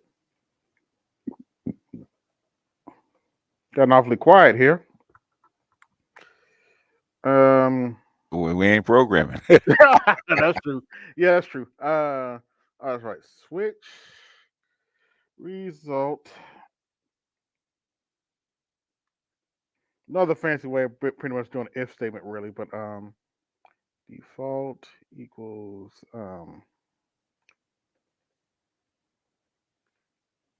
the default behavior I want to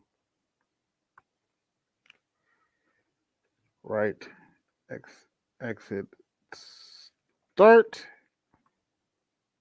I'll explain some of this code in a little bit. Let's see, case Dusty.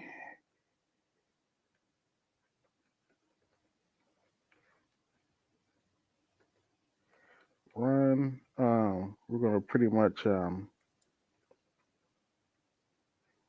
run Dusty program. And I shouldn't have any errors.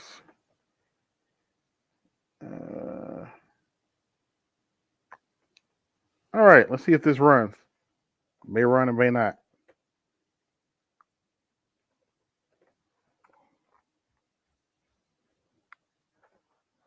Okay, where's my error?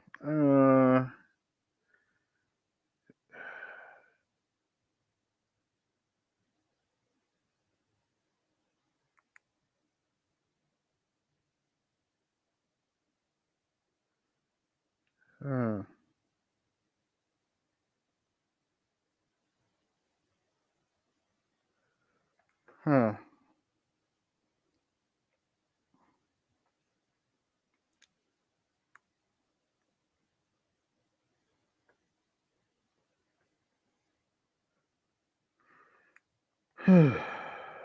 Okay, let's make sure this is the right. Okay, right namespace.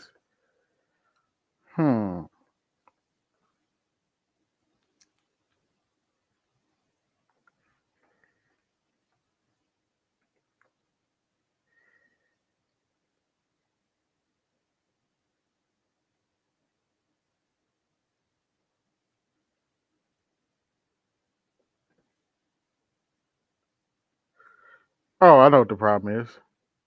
I haven't saved it. I should take care of that.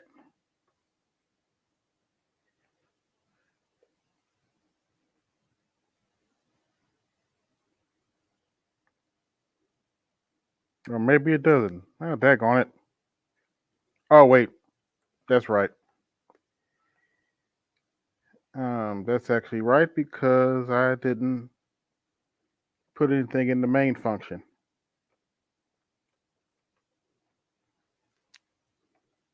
I'll save that.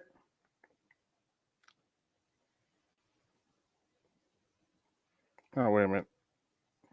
There we go. Now, enter Dusty. You have a Dusty program.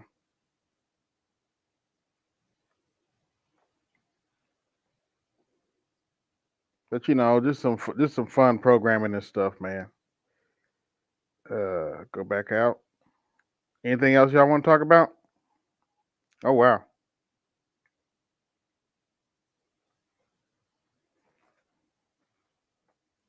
I don't know what you was doing, my friend, but whatever you did, you done ran down to everybody else. Yeah. I see that. Still got 99 watching though.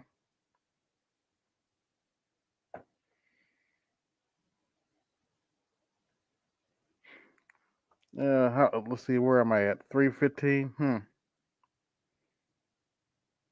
But Salchi sent you. Oh damn, he left too. Well, since I done read everybody off, I guess I can shut down early tonight. Yeah, it's about your bedtime anyway, so go on and call it a night. We'll catch you next week. Deuces. All right, y'all make sure you hit the Cash App, support the show, hit the Super Chat, support the show. I'd like to thank everybody that came through. This is AB Media 83, and I'm out. Peace. Yo, this is AB Media 83. Want to support the channel? Hit the Cash App. Also, be sure to like, share, and subscribe to the video. Also, be sure to hit that bell notification so you can be notified next time I upload a live stream or video. And always remember, keep it grinding, keep it pushing, keep it moving. This is AB Media 83, and I'm out. Peace.